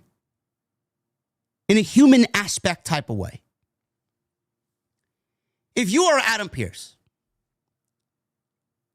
and you're running Monday Night Raw and you want to run this show like the well-oiled machine that it is, and you want to do what is right for the World Championship, I don't know if Adam Pearce knew Seth Rollins was injured or not. Maybe he did, maybe he didn't, I don't know. But Bron Breakker and Bronson Reed certainly knew. That's why they attacked him, which is part of their explanation in the beginning of the show. They actively took out the World Heavyweight Champion, who at this point was the leader of their faction, and left the brand without a World Heavyweight Champion, took him out, injured him furthermore. He's now going on the shelf for 6 or 7 months. And one of the guys in this Battle Royal, Bron Breakker, shows up to the building tonight with the World Heavyweight Championship, pretending and parading around with the title, thinking he's the World Heavyweight Champion, now that he took out the actual champion. If you're Adam Pearce, why would you reward Bronson Reed and, most importantly, Bron Breakker, who both had their issues with Rollins last week? Bron Breakker gave him a spear. Bronson Reed gave him a tsunami. They aligned with Paul Heyman, took out the World Heavyweight Champion, and left Monday Night Raw without a World Heavyweight Champion. If you're Adam Pearce, why would you reward both of those guys who did what they did last week by giving them an opportunity at the World Championship? I'm just trying to look at it from Adam Pearce's point of view. Now, the JD point of view is, how don't you have Bron Breakker in this fucking Battle Royal? Because no matter how much it wouldn't have made any sense after what I just so beautifully described to you, I much rather would have had Bron Breakker in the Battle Royal and Bron Breakker be the one to win the Battle Royal. To get Bron Breakker versus CM Punk in Utah in 2 weeks, a Saturday night's main event, instead of Yeet Man. But I'm not booking the show. So hopefully I could give you what I want and what WWE intended to do with this segment with Adam Pearce. Putting yourself in Adam Pearce's shoes, you probably would have made the same decision that he made with Bron Breakker and Bronson Reed tonight. Heyman then turned and saw an angry Becky Lynch standing there. Heyman said Bron Breakker and Bronson Reed conspired against Seth, and because of his injured shoulder, he got down on his hands and knees. He got between her husband and Breakker and Reed and put himself in physical jeopardy until he had no choice. He told Becky she is now the breadwinner in the family. He said he survived last week. It was all about survival. Seth, unfortunately, did not. He said there is still a vision that includes Becky Lynch. He says she can have a hot husband at home and an adorable oracle on the road. No need for an answer right now. You can think about it. Becky grabbed him by the tie, pulled him close, and she brought her lips to his ear. She said, "Listen to me, you penguin-faced prick." This is what she said. She said, she never liked or trusted him. My husband did not like or trust you either. She said, unlike the people whose coattails you rode, Seth used him, and he knew that you were going to turn on him. She said that they were both surprised it took so long. She told Heyman not to worry about Seth, and when Seth returns, because you mean nothing to my husband, and you'll be nothing without him. She said, whatever Nepo baby that you attach yourself to, Seth is going to come back and not hurt you or kill you. Seth is going to return and kill them. She walked away. I like the fact that Becky stood up for her husband the way that she did. It wouldn't have made any sense for her not to. I don't think that turned Becky Lynch into a babyface. Nor would I turn Becky Lynch back to a babyface. I've actually quite enjoyed her heel shtick, and I would keep her the way she is now. Her issues with AJ Lee should not be gone and should not stop because Seth Rollins is not there anymore. She has issue with AJ. AJ pinned Becky at WrestlePalooza. AJ should be in line for a Intercontinental Championship at some point. Now, I could be saying that. I don't really know what their plan is, but I would say Team Becky versus Team AJ for War Games. It's the only thing that makes sense. Or maybe they don't do that and they just give us Team Rhea versus Team Asuka. And we just build around that. Instead of having AJ Lee on the babyface team, we include, unfortunately, Nikki Bella. And then we add another heel to the Team Asuka. I don't know. I don't know where we're going with any of it, but I thought this backstage interaction with Paul Heyman and Becky Lynch was a great piece of business. And like I said, put yourself in Adam Pearce's shoes. Real life situation, he made the right decision. For the show and the World Heavyweight Championship, I'm questioning leaving Bron Breakker out of this Battle Royal. Guys, I am going to take a little bit of a break. I have a sponsorship ad to get to, and tonight we are sponsored by my great friends over at MyBookie. Make sure you guys click the link that I've provided down in the description and also pinned at the top of the comments section down below. Tonight, we are sponsored by my great friends over at MyBookie. Let me tell you something, man. If Tony Khan booked college football, every game would end in a draw and someone would debut in the post-game interview. But at MyBookie, they know how to give fans a real finish. College football is already going wild with huge upsets, crazy covers, and MyBookie lets you bet it all before the pros even kick off. Game lines, player props, NFL survivor pools, and the big super contest. It's all right there. And if you're new, you guys can use promo code JD when you sign up, and any bet you choose up to $500 is fully covered. You miss it, you get it right back with the Bet Back bonus token. That's like cashing in your money in the bank briefcase for a WWE World Heavyweight Championship match. So don't let the house go over clean. Get your comeback with MyBookie.ag. Promo code JD. Because bragging's fun, but cashing in is the real championship title. Thank you to my great friends over at MyBookie for sponsoring tonight's Monday Night Raw Post Show right here on Off the Scripts. It is your Monday, October 20th, 2025. Thank you guys for a tremendous turnout. Tonight we got 2,300 plus in here tonight, and we got over 700 likes. We need less than 100 for our goal tonight of 800 likes. And super chats are open and will remain open until the end of the show. Get them on in. I love the energy so far. Thank you again to Nax with the $100 bomb earlier. Get them on in. It's the great way, or the best way, I should say, a great way to support what we do here right here on OTS. Roxanne Perez. She went one-on-one with Stephanie Vaquer. Now, they had an interaction last week.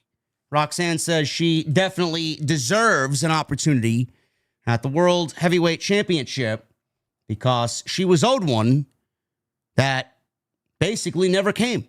She was owed an opportunity that never came. So this match went 11 minutes. It wasn't really the best match. Some people were saying that Stephanie looked a little off tonight. I don't really know where people were saying that and why people were saying that. I don't know what happened in this match that gave people that kind of feeling, but I just chalk it up to neither one of these women. There's just no emotional attachment to either one of these women on the show.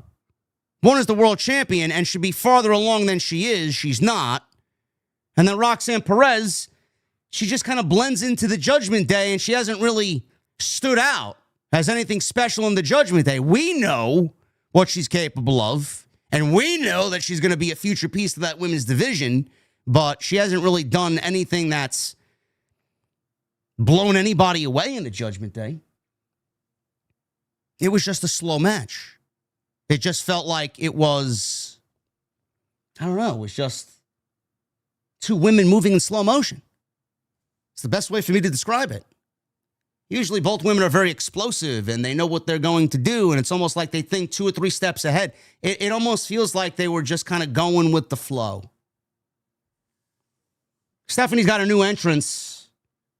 There was something on social media where Triple H and Stephanie, I don't know who it was. It might have been the official WWE account or maybe Triple H's account on social media, showing him and producing Stephanie Vacates and kind of coming up with a new way to have her come out and walk down the aisle. Before, it was the devil horn showing up on the big screen. She stands in the aisleway on the stage. Fire goes off. The pyro goes off. And she's just standing there with the one. Now she's like, kneel down, and when the horns come up, the fireworks come out, and the fire's going off, she kind of rises with her hands like she's like summoning the spirits from the underworld. It's a nice little subtle change. There's really not much of a change outside of what she was doing, but it's a nice subtle difference from what she was doing to a point where it does constitute as a real change for her entrance. I don't know how you guys feel about it. I didn't really see anything wrong with the last presentation of her entrance, but apparently they want to make her into a bigger deal. I don't know if that's really going to enhance that at all, but let's get her into a major storyline with some fucking emotional attachment to it. That'll do it. That'll do the trick. 12 minutes. Stephanie wins. Stephanie tried for a package pile driver, but Perez escaped and dropped to the floor outside to regroup with Raquel. Back in the ring, Stephanie tried for a cradle, got caught with a slap from Roxanne. Stephanie went for Devil's Kiss. Roxanne escaped. And behind the referee's back, Raquel caught Vacates with a right hand. And that was right before the commercial break. We'll pick it up after the break here. Stephanie hits a suplex. She then hits a Meteora on Roxanne in the corner and took Perez out of the corner with a dragon screw leg whip. So typical up until this point. Stephanie got Devil's Kiss, but Vacates was selling her left wrist, which seemingly was bothering her.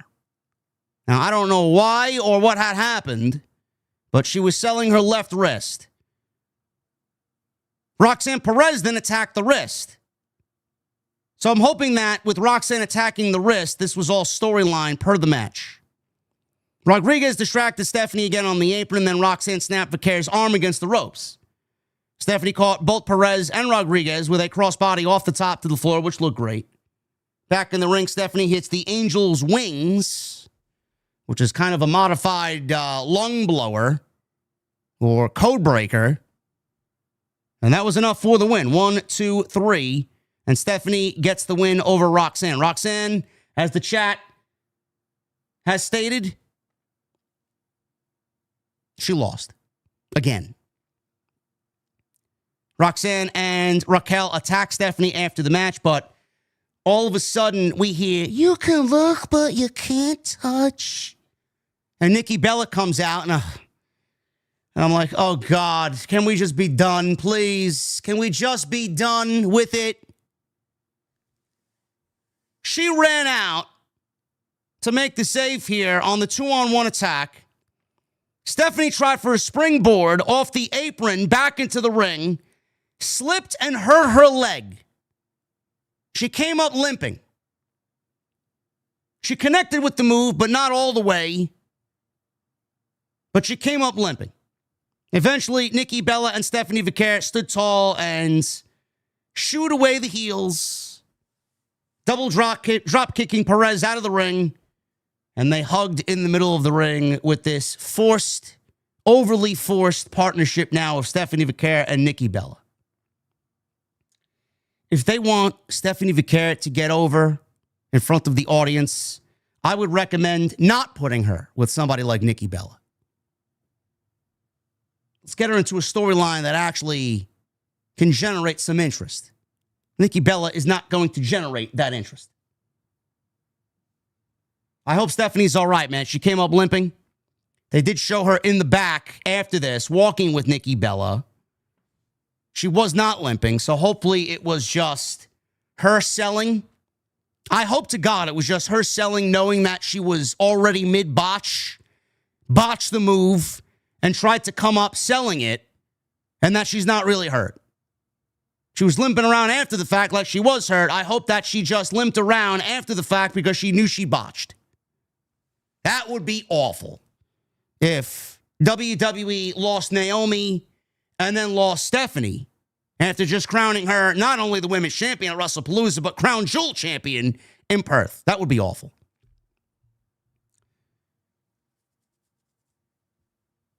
So we go to the back after this match was over. Adam Pearce chatted with Lyra backstage. She talked about how she and Bayley are having success. I guess that's one way you could put it. They are two different people, though. She said she has goals of her own. Bayley interrupted and asked her, "What's up?" She said she hasn't slept since last week after their big win. She was so excited. Bayley sounds like one of them fake reaction streamers, bro. So excited over nothing, she can't sleep. She said she had an idea for them. Lyra has a birthday coming up. And Perez asked to know what it was. Oh, not Perez, Lyra. Lyra asked to know what it was. Why would Roxanne want to know what Lyra's birthday is about? Lyra wanted to know what it's about. Bayley said she's going to have to wait till next week. And Lyra said, you know what would actually be helpful if you told me what the surprise was right now? She don't want anything to do with a Bayley surprise. So Bayley's excited. You got to wait till next week. She left. Lyra looked concerned. We'll see what happens. Role model. Maybe Bayley's going to deliver Lyra some new theme music. Maybe it'll start with role model. Paul Heyman. He approached Bron Breakker and Bronson Reed in the back. Breakker says he's having a difficult time understanding why they don't have a slot in the Battle Royal to regain the World Heavyweight title. A title that belongs to us, he said. Heyman said, there was a rookie in 2002 named Brock Lesnar who could have eaten through the entire roster on his first night. He then listened to Paul Heyman and after 5 months beat The Rock and won the World Heavyweight Championship in the greatest SummerSlam of all time, 2002. He says there was a best in the world rebel in 2012 who was such a pain in the ass backstage, they were going to throw him out the door after 100 days as their world champion. But he got 434 days as world champion because he listened to Paul Heyman. He asked, how many WrestleMania main events did the big dog get? And then he asked both Bronson Reed and Bron Breakker, does anybody even want to remember the big dog? He said then he became the tribal chief and he listened to Paul Heyman and everyone remembers the reign of the tribal chief. He told Bron Breakker it's not just who you can slaughter, but the backstage politics and all the bullshit that happens backstage. He says that they are the future of WWE. Heyman turned and left, muttering, "Just listen to him." Breakker says, "Sounds like we got a lot to learn."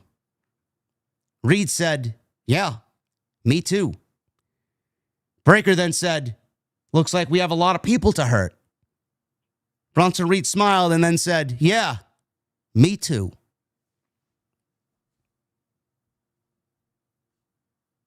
Backstage, Nikki Bella was walking with Stephanie Vacates. Walking and talking with Stephanie Vacates. This was so cringe. Was this cringe to you guys? To me, this was just so cringe. It's just so unnatural.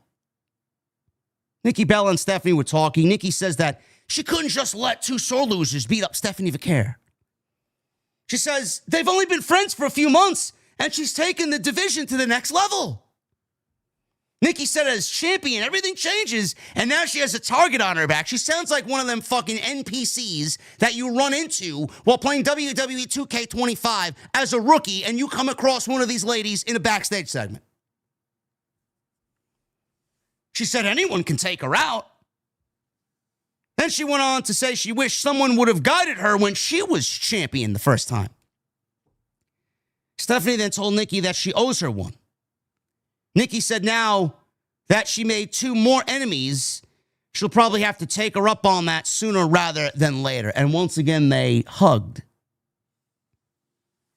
I don't know, chat. I mean, do you get a sense that Nikki Bella is going to turn on Stephanie Vacates? She needs challengers. I just feel like a heel turn for Nikki Bella is looming. I do. And the only reason why Nikki Bella got cheered is because they are from California. So the Bella Army, California, wine country, I mean, it just goes hand in hand. Here you got Beer Bella, Brie Bella. This was just very, very unnatural and forced. The main event. We got a battle royal to determine who will challenge CM Punk at Saturday night's main event for the World Heavyweight Championship.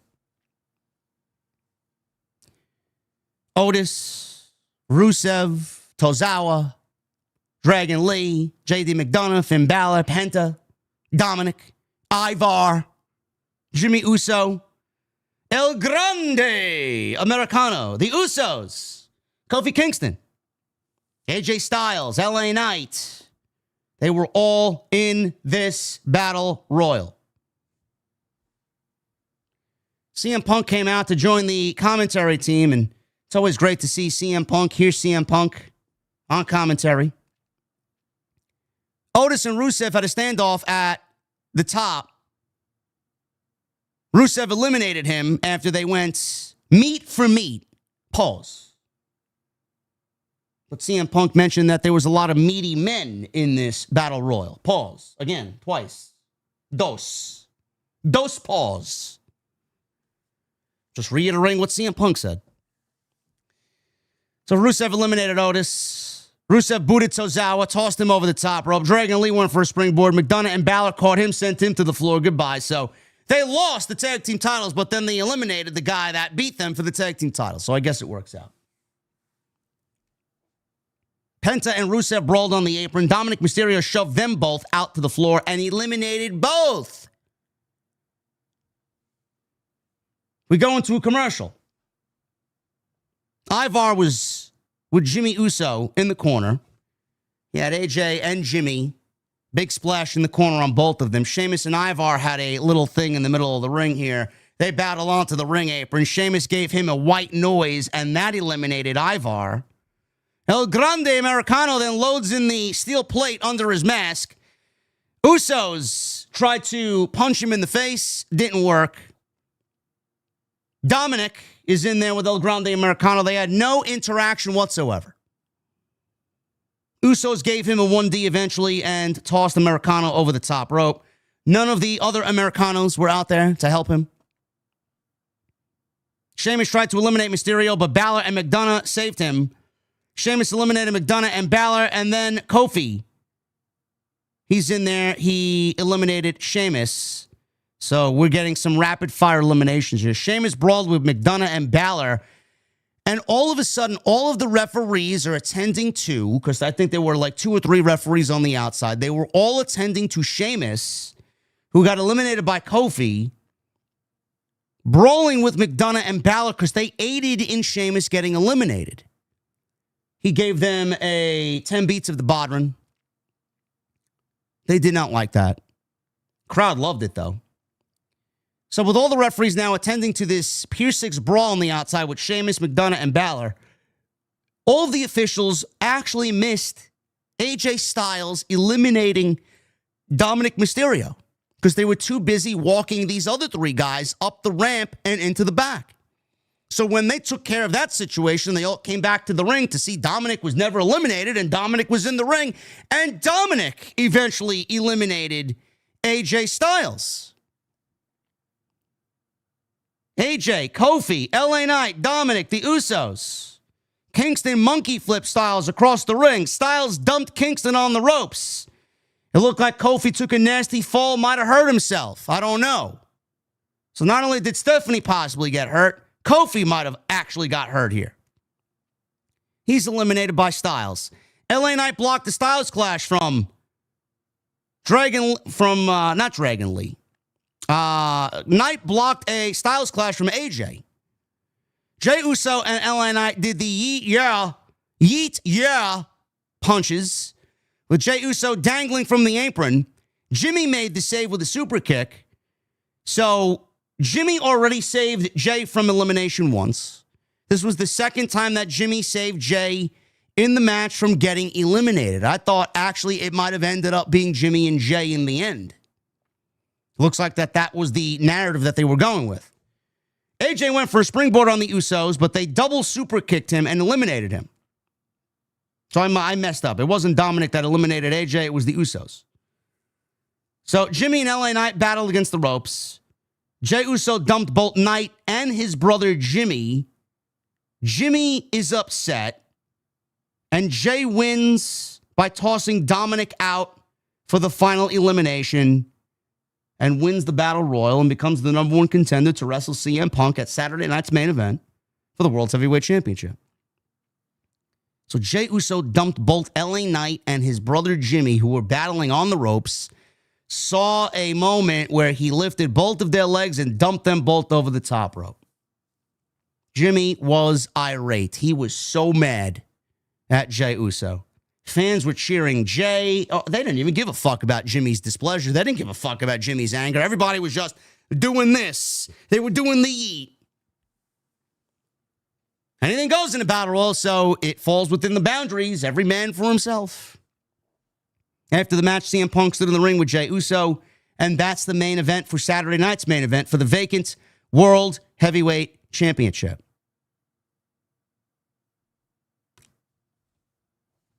I'm sorry, Chad. I can't get behind that.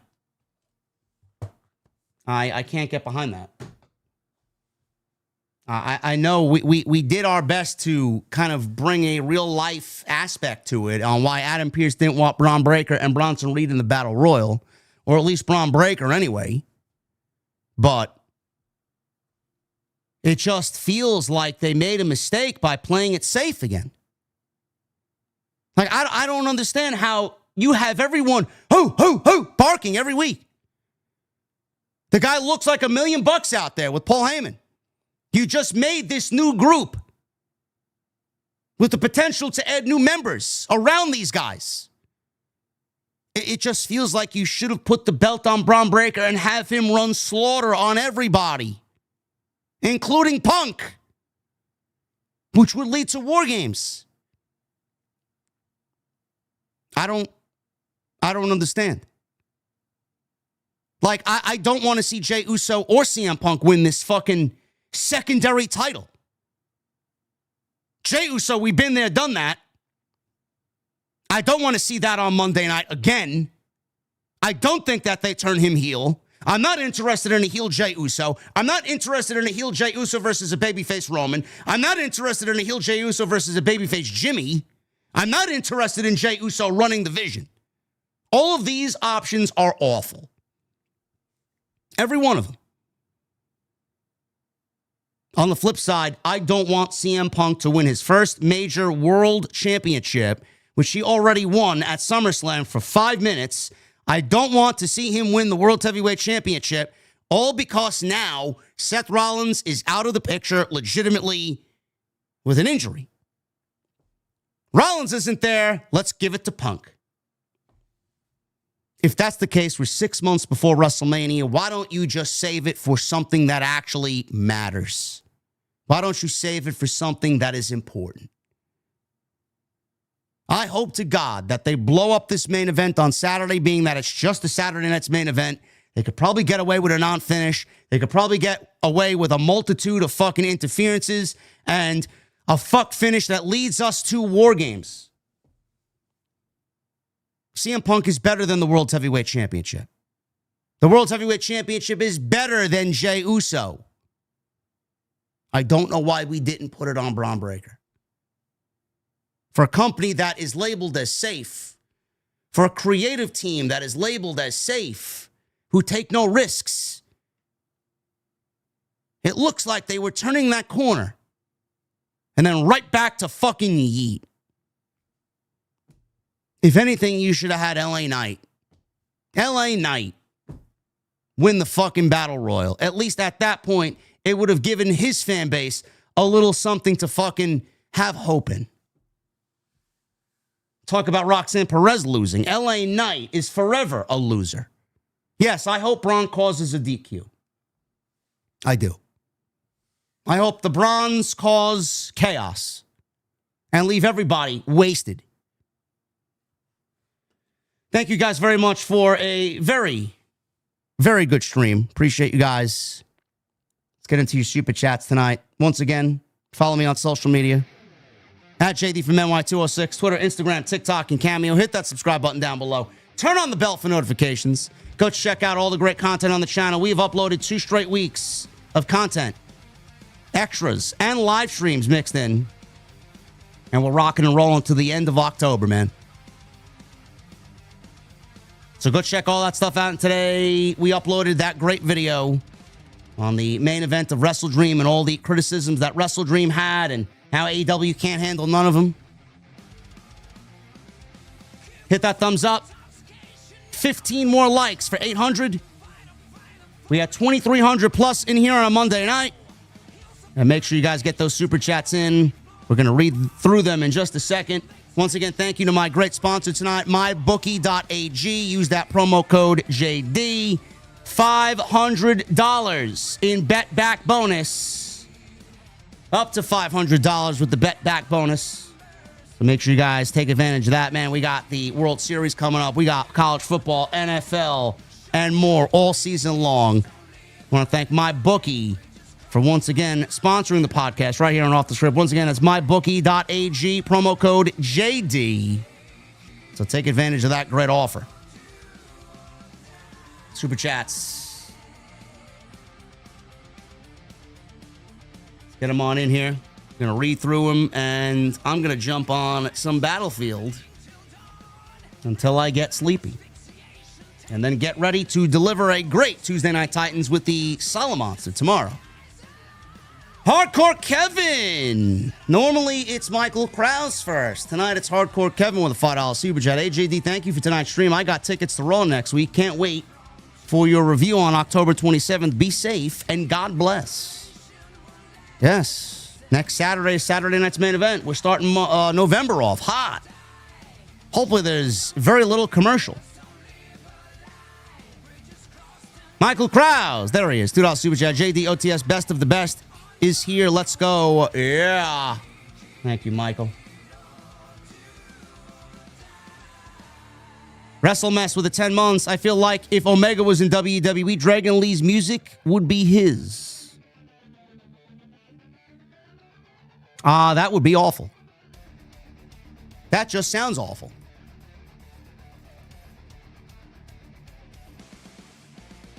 Johnny Boy Vaccaro with a $10 super chat. Lillian Garcia is my childhood ring announcer. GOAT. Reed 5 Tsunami'd and unhinged inner dog was going to destroy Seth. Fraxium and Motor City Machine Guns versus McDonough and Finn Balor are future bangers, yeah? I wish WWE would merge the tag team divisions, man. That's something that I've been asking for seemingly forever. I mean, their tag team division would be great, honestly.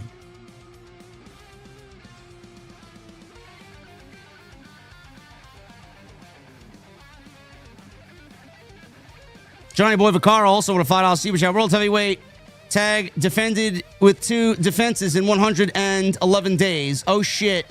Booking Triple H. Start bringing over some SmackDown tag team talent, yeah?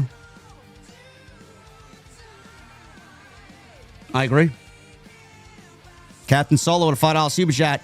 Make that WWE money, Rusev. Come back to WWE to look like a jobber geek. Why the fuck does Triple H bring these guys back to be losers? It's all in the long-term booking, says Triple H. I just find it funny how the report was when they left AEW that they refused to put young talent over. Clearly that was a fabricated story because AEW wanted to basically boot them out the door and embarrass them on the way out. Sebastian with a $2 Super Chat. Gunther will win the Battle Royal. This was made at 9:41 p.m. Sebastian, I wish you were right. Unfortunately, you are wrong. Luca Blight, 69 with a $2 Super Chat. Devil's Kiss on the rocks as a drink, anyone? Bro, that sounds like one hell of a night. Twister, 1296 with a 499. Mentally today, I'm Lucas, by the way.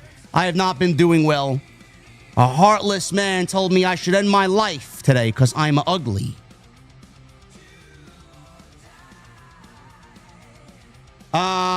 Lucas, you look this fucking person in the eyes and tell them, fuck you, bro.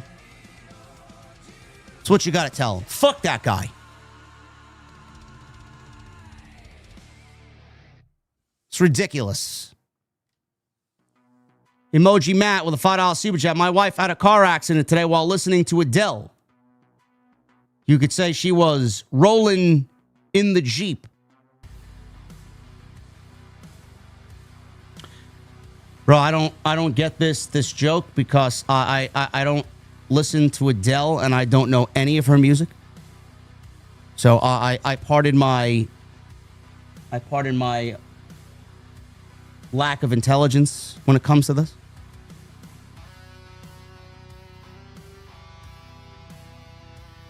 Captain Solo with a $2 Super Chat. Triple H really be loving that Samoan sausage. Yeah.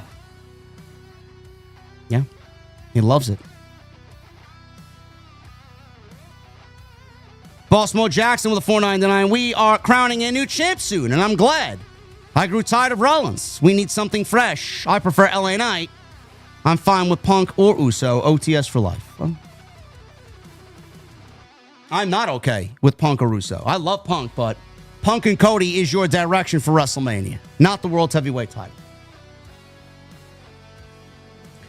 Hi, Chief, with a $1.99. Couldn't have made it more obvious. Punk is winning. Well, that just is as anticlimactic as they come. It would be Punk winning the title for what reason? Because it's going to bring more interest to Monday Night Raw? To do what? Who is he going to feud with on Monday night?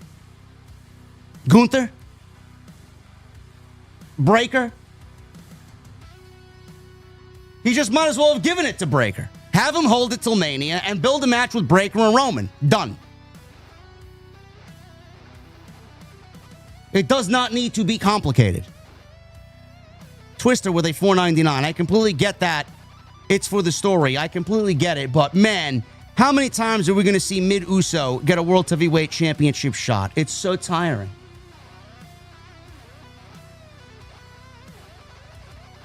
Bro, I have no problem with Jey Uso. I don't. I'm also tired of him being in the World Heavyweight title picture. Hayden with a $1.99. Hated the ending. Bron Breakker should have won. Yes, I agree. Cozy Humanoid with a super chat. I'm going to answer this right now because I just talked about it tonight on the stream. Main event for WrestleMania this year. Night 1, Roman Breakker for the World Heavyweight title. Night 2, Cody and Punk for the WWE title.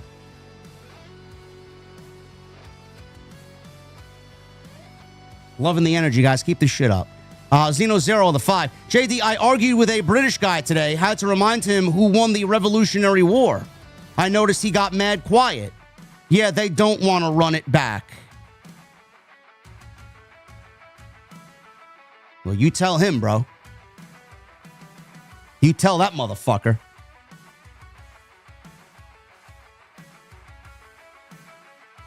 Have I watched the Killer Cross documentary that dropped today? I have not, because it went live after Raw. I could not watch it after Raw because I am here with you after Raw. Jay Gordo with a 5. What's going on, JD? Cheers to you. Since Vic Joseph wasn't on Raw tonight, can I get a... Oh! OTS for life. Thank you, Gordo.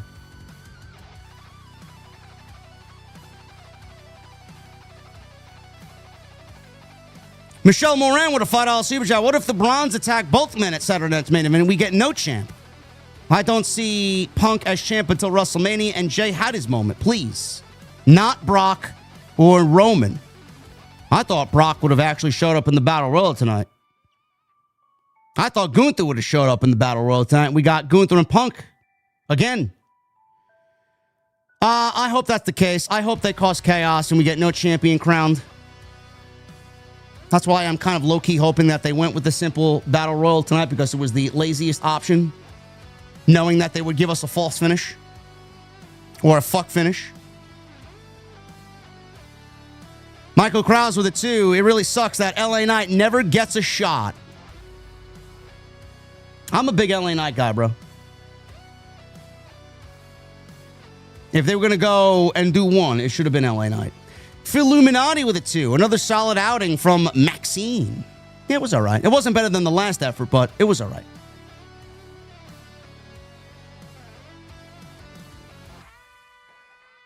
Jason Barker with a $5 super chat. I dropped the pipe bomb of the century on X. I recommend people see it. Why is it a pipe bomb exactly, Jason?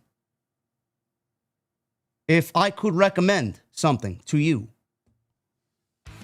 and I mean this wholeheartedly as someone who has supported me greatly here via just being here and via the super chats. Sometimes you just need to step back, bro. You don't need to be involved and so hostile and so volatile to others on social media. I have tried my best to not engage with everybody. If I don't like something or I get a nasty comment that is vile and just weird, I just delete it and hide it and block the person. Like, you don't need to be involved in everything, bro. You don't need to go at everybody. Just going to bring more headache and more trouble to you. Whether you listen to me or not, I don't give a shit, but just a couple of cents towards your way. Ethan Nelson with a $4.99. What is the obsession with Yeet Man? Who could possibly care for the Bloodline lore in 2025? Well, the Bloodline lore was actually pretty interesting up until a couple of weeks ago. And then tonight, without Roman there, it's not really going anywhere. So,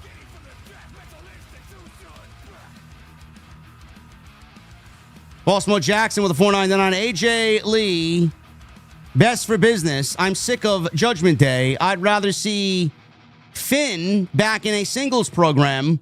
Stephanie Vaquer looked awesome tonight. New Day is just cold. OTS for life. Illuminati with the $10 super chat. JD, I don't know if I'm an idiot or not, but do you post all the music you play in the intros? Because they're always banger after banger after banger. For Illuminati, there is a Spotify playlist in the description.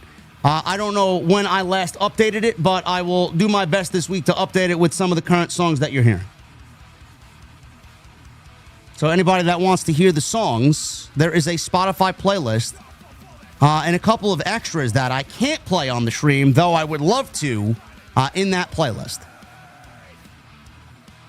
Nuke him forever with 13 months.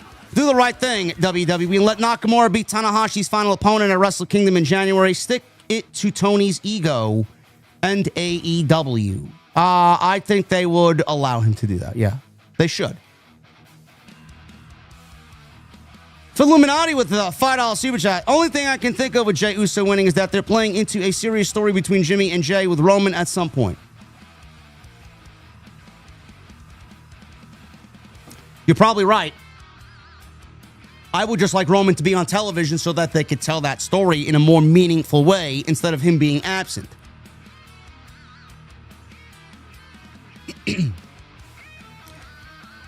True Crime Unleashed with a 5. Pro Wrestle Clips. Put your real name out there, JD. Well, why did they do that? Why did they do that? Am I gonna have to have a word with him over there? Why would they do that?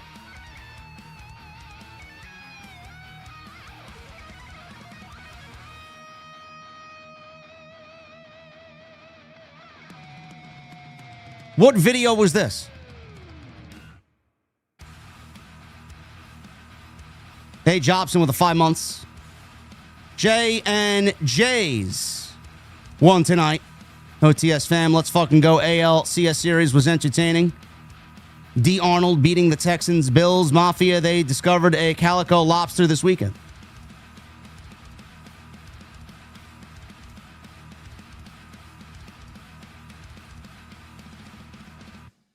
Yeah, I'm going with the Jays to win the World Series. Fuck the Dodgers. I can't stand the Dodgers.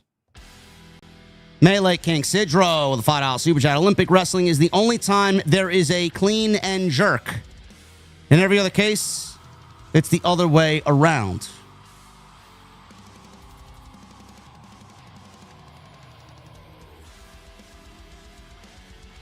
Yeah, I gotta add that song, I believe, to the playlist. That was my boys in Condition Critical.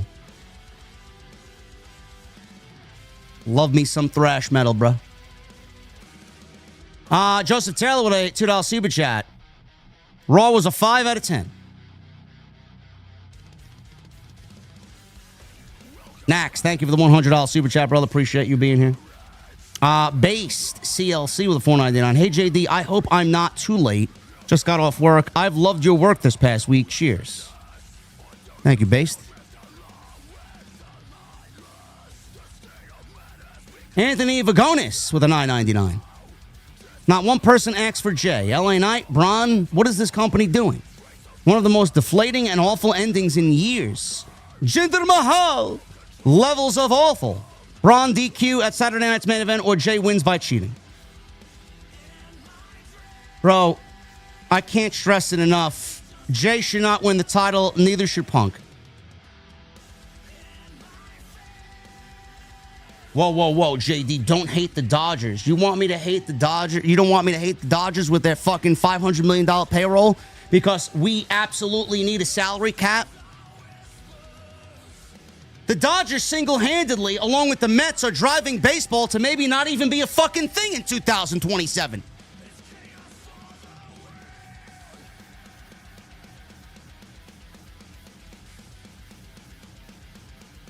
Sinister with the 21 months. Much love, brother. Hope you're well mentally, emotionally, and physically. How are you liking Battlefield 6 so far? If you wouldn't mind, may I become a mod for you? Sinister. I can do that, bro. I'm enjoying Battlefield 6. Loving it, actually. The game has problems. Playing it, I'm level 26 now. The game has problems. The visibility is fucking atrocious. Like, bro, I could be shot by somebody laying down and you physically don't even see where they're fucking laying down. The visibility is maybe the worst I've ever seen in a first-person shooter. Right now, I'm using an AR that I just unlocked. Bro, I love me a good AR, man. What AR am I using? Like, what AR am I using? What carbine am I using? I need something substantial that's going to fucking, when I shoot, it's going to kill. The gun I'm using right now, I think is the SOAR, S-O-R. Bro, this thing is like a Nerf gun. And I got it leveled up to like 20. Awful.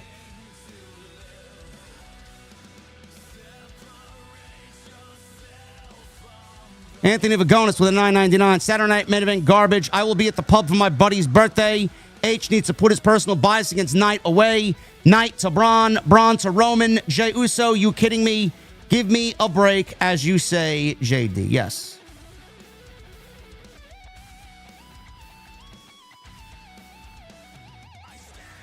The 8K carbine is God. All right, I'm going to be playing with that tonight because I have that unlocked.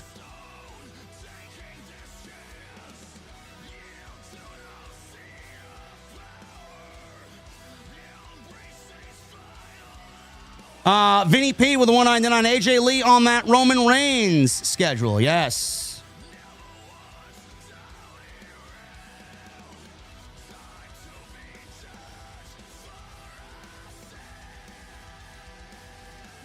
Illuminati with a 5. It's possible Jay magically gets hurt before Saturday night's main event and a replacement is needed, i.e. Bron Breakker.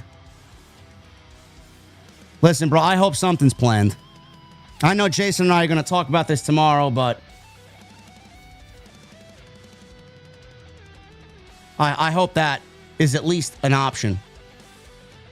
Miles Marable with a $1.99. I can see a not finished with the bronze interfering. I hope you are correct. True Crime with a 2. Just trying to look out for my favorite creator. Appreciate that, brother. M4 extended. I don't know. The M4 got boring for me, bro. I have a lot of attachments unlocked for it, but the M4A1 too. I mean, those are the guns I've been using. I just want to do something different. The game asks you to use different weapons so you can unlock all this other shit. Illuminati with a $20 super chat. I'm hoping next Monday Gunther shows back up and maybe has a face-to-face with Bron for a Raw main event. During the show, Jay gets hurt backstage, and the Raw main event turns into the one who faces CM Punk. Story fixed.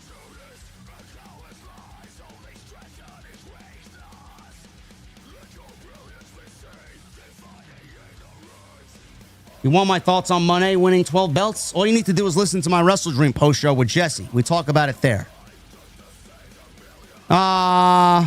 Who is this? Luke Kang. Luke Kang kicking. With a $4.99. What's up, JD? Appreciate the work you do for the IWC. Just a thought. Have you ever thought about doing live reactions to the show?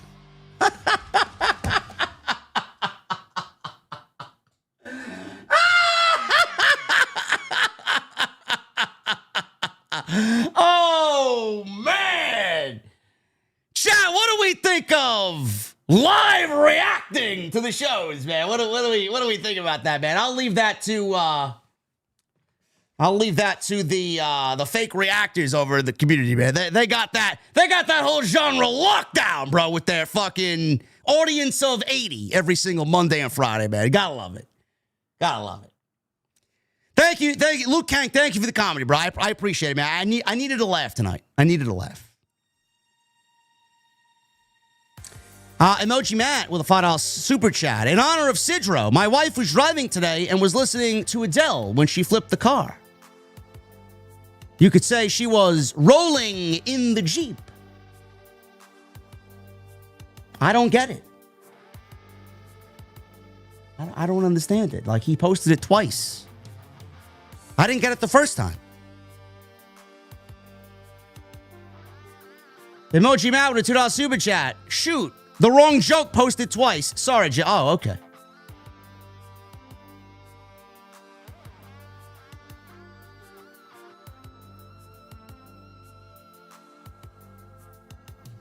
Cozy Humanoid.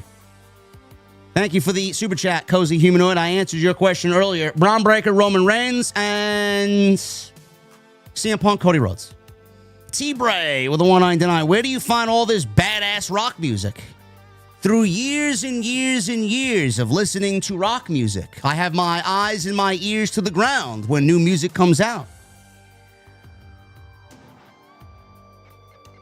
When your dad grew you up on Led Zeppelin, Rush, Jethro Tull, Journey, Tears for Fears, you eventually make your way over to finding Judas Priest and Black Sabbath and Metallica and Slayer and Sepultura and Testament and Exodus. And then going into my high school years, Soulfly and Fear Factory, Korn, Slipknot, System of a Down, Machine Head, Limp Bizkit, which eventually turned into Cannibal Corpse, Cryptopsy, Malevolent Creation, Nile, Chrysion, The Crown, At the Gates, In Flames, Soilwork.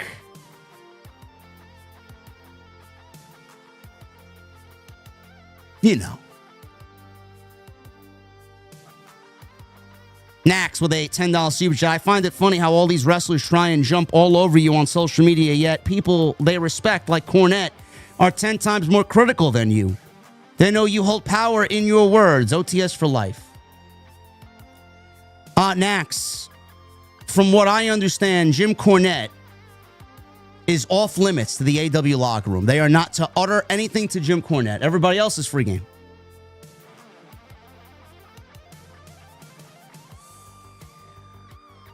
OJ with a $31 super chat. Hello, JD. OJ from Australia, mate. That rolling in the Jeep joke was funny, but you not getting it made it funnier. LOL. I don't get it. I don't get it.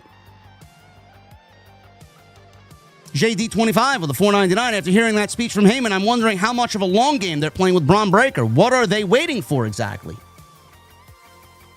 Fucking beats me, bro. I don't know. I don't know. It's a good point. That's a good question. Lavelle with a 5. Do you think the reason WWE took Bron out of the Battle Royal is because the long-term plan is having Bron win the Rumble, then the world title? From who? Punk?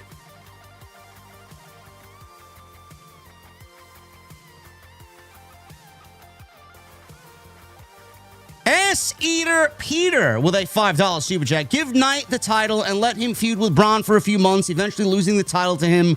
Who do you see being the men War Game team members? I have no idea. I wish I could, at least on the babyface side, Punk, Knight, the Usos, and Reigns.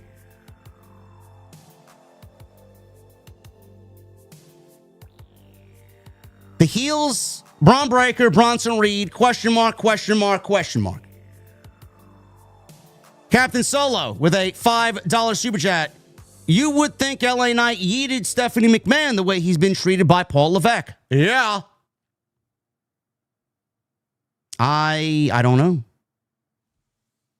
I don't know what's going on there. True Crime Unleashed with a 2. It was about the HOG stuff going on with you. Oh, okay. Well, the only way Pro Wrestle Clip stays relevant is by scouring Twitter for the dirt worst of the community. So, no offense, that's the content that he creates. It's just lazy content. He'd be more successful if he actually talked about, which he kind of does. He'd be more successful if he just stuck to the news. He just does it in a way where he doesn't show himself and he just scours Twitter for fucking virgin dirt shit content. Emoji Matt with a 2. Neil Peart or John Bonham? Neil Peart. And Joshua Watt, 69 with a $2 super chat. Rest in peace, Mario Mondays. We'll never forgive Battlefield. I mean, I could do Battlefield Tuesday or Battlefield Mondays, but it doesn't have a nice ring to it. Anyway, guys, thank you very much for all your support. We're about to get out of here. Go check out the content on the channel, man. There's plenty of it. Follow me on social media at JDfromNY206, Twitter, Instagram, TikTok, and Cameo. Hit that subscribe button down below. Turn on the bell for all notifications. Continue to hit that thumbs up. Leave me a comment down below. Let me know what you thought about this Battle Royale and the way WWE handled it tonight. Tomorrow, we'll see you live for Tuesday Night's Titans. Salamonster and myself will handle the news. We'll go over Full Gear and... well, Full Gear. Not yet. Wrestle Dream. Won't let me get ahead of myself. I'm not ready for another fucking 7 hours of AEW pay-per-view. Wrestle Dream. We'll talk about tonight's happenings. Where we go into Saturday night's main event. Where we go into Survivor Series. All your news and rumors wrapped up into one big show. As always, the best of the best of the best on Tuesday nights. Have a great night, guys. Go and check out the content. MyBookie.ag. Use code JD at checkout. And I'll see you guys tomorrow night with the Solid Monster right here on Tuesday Night Titans.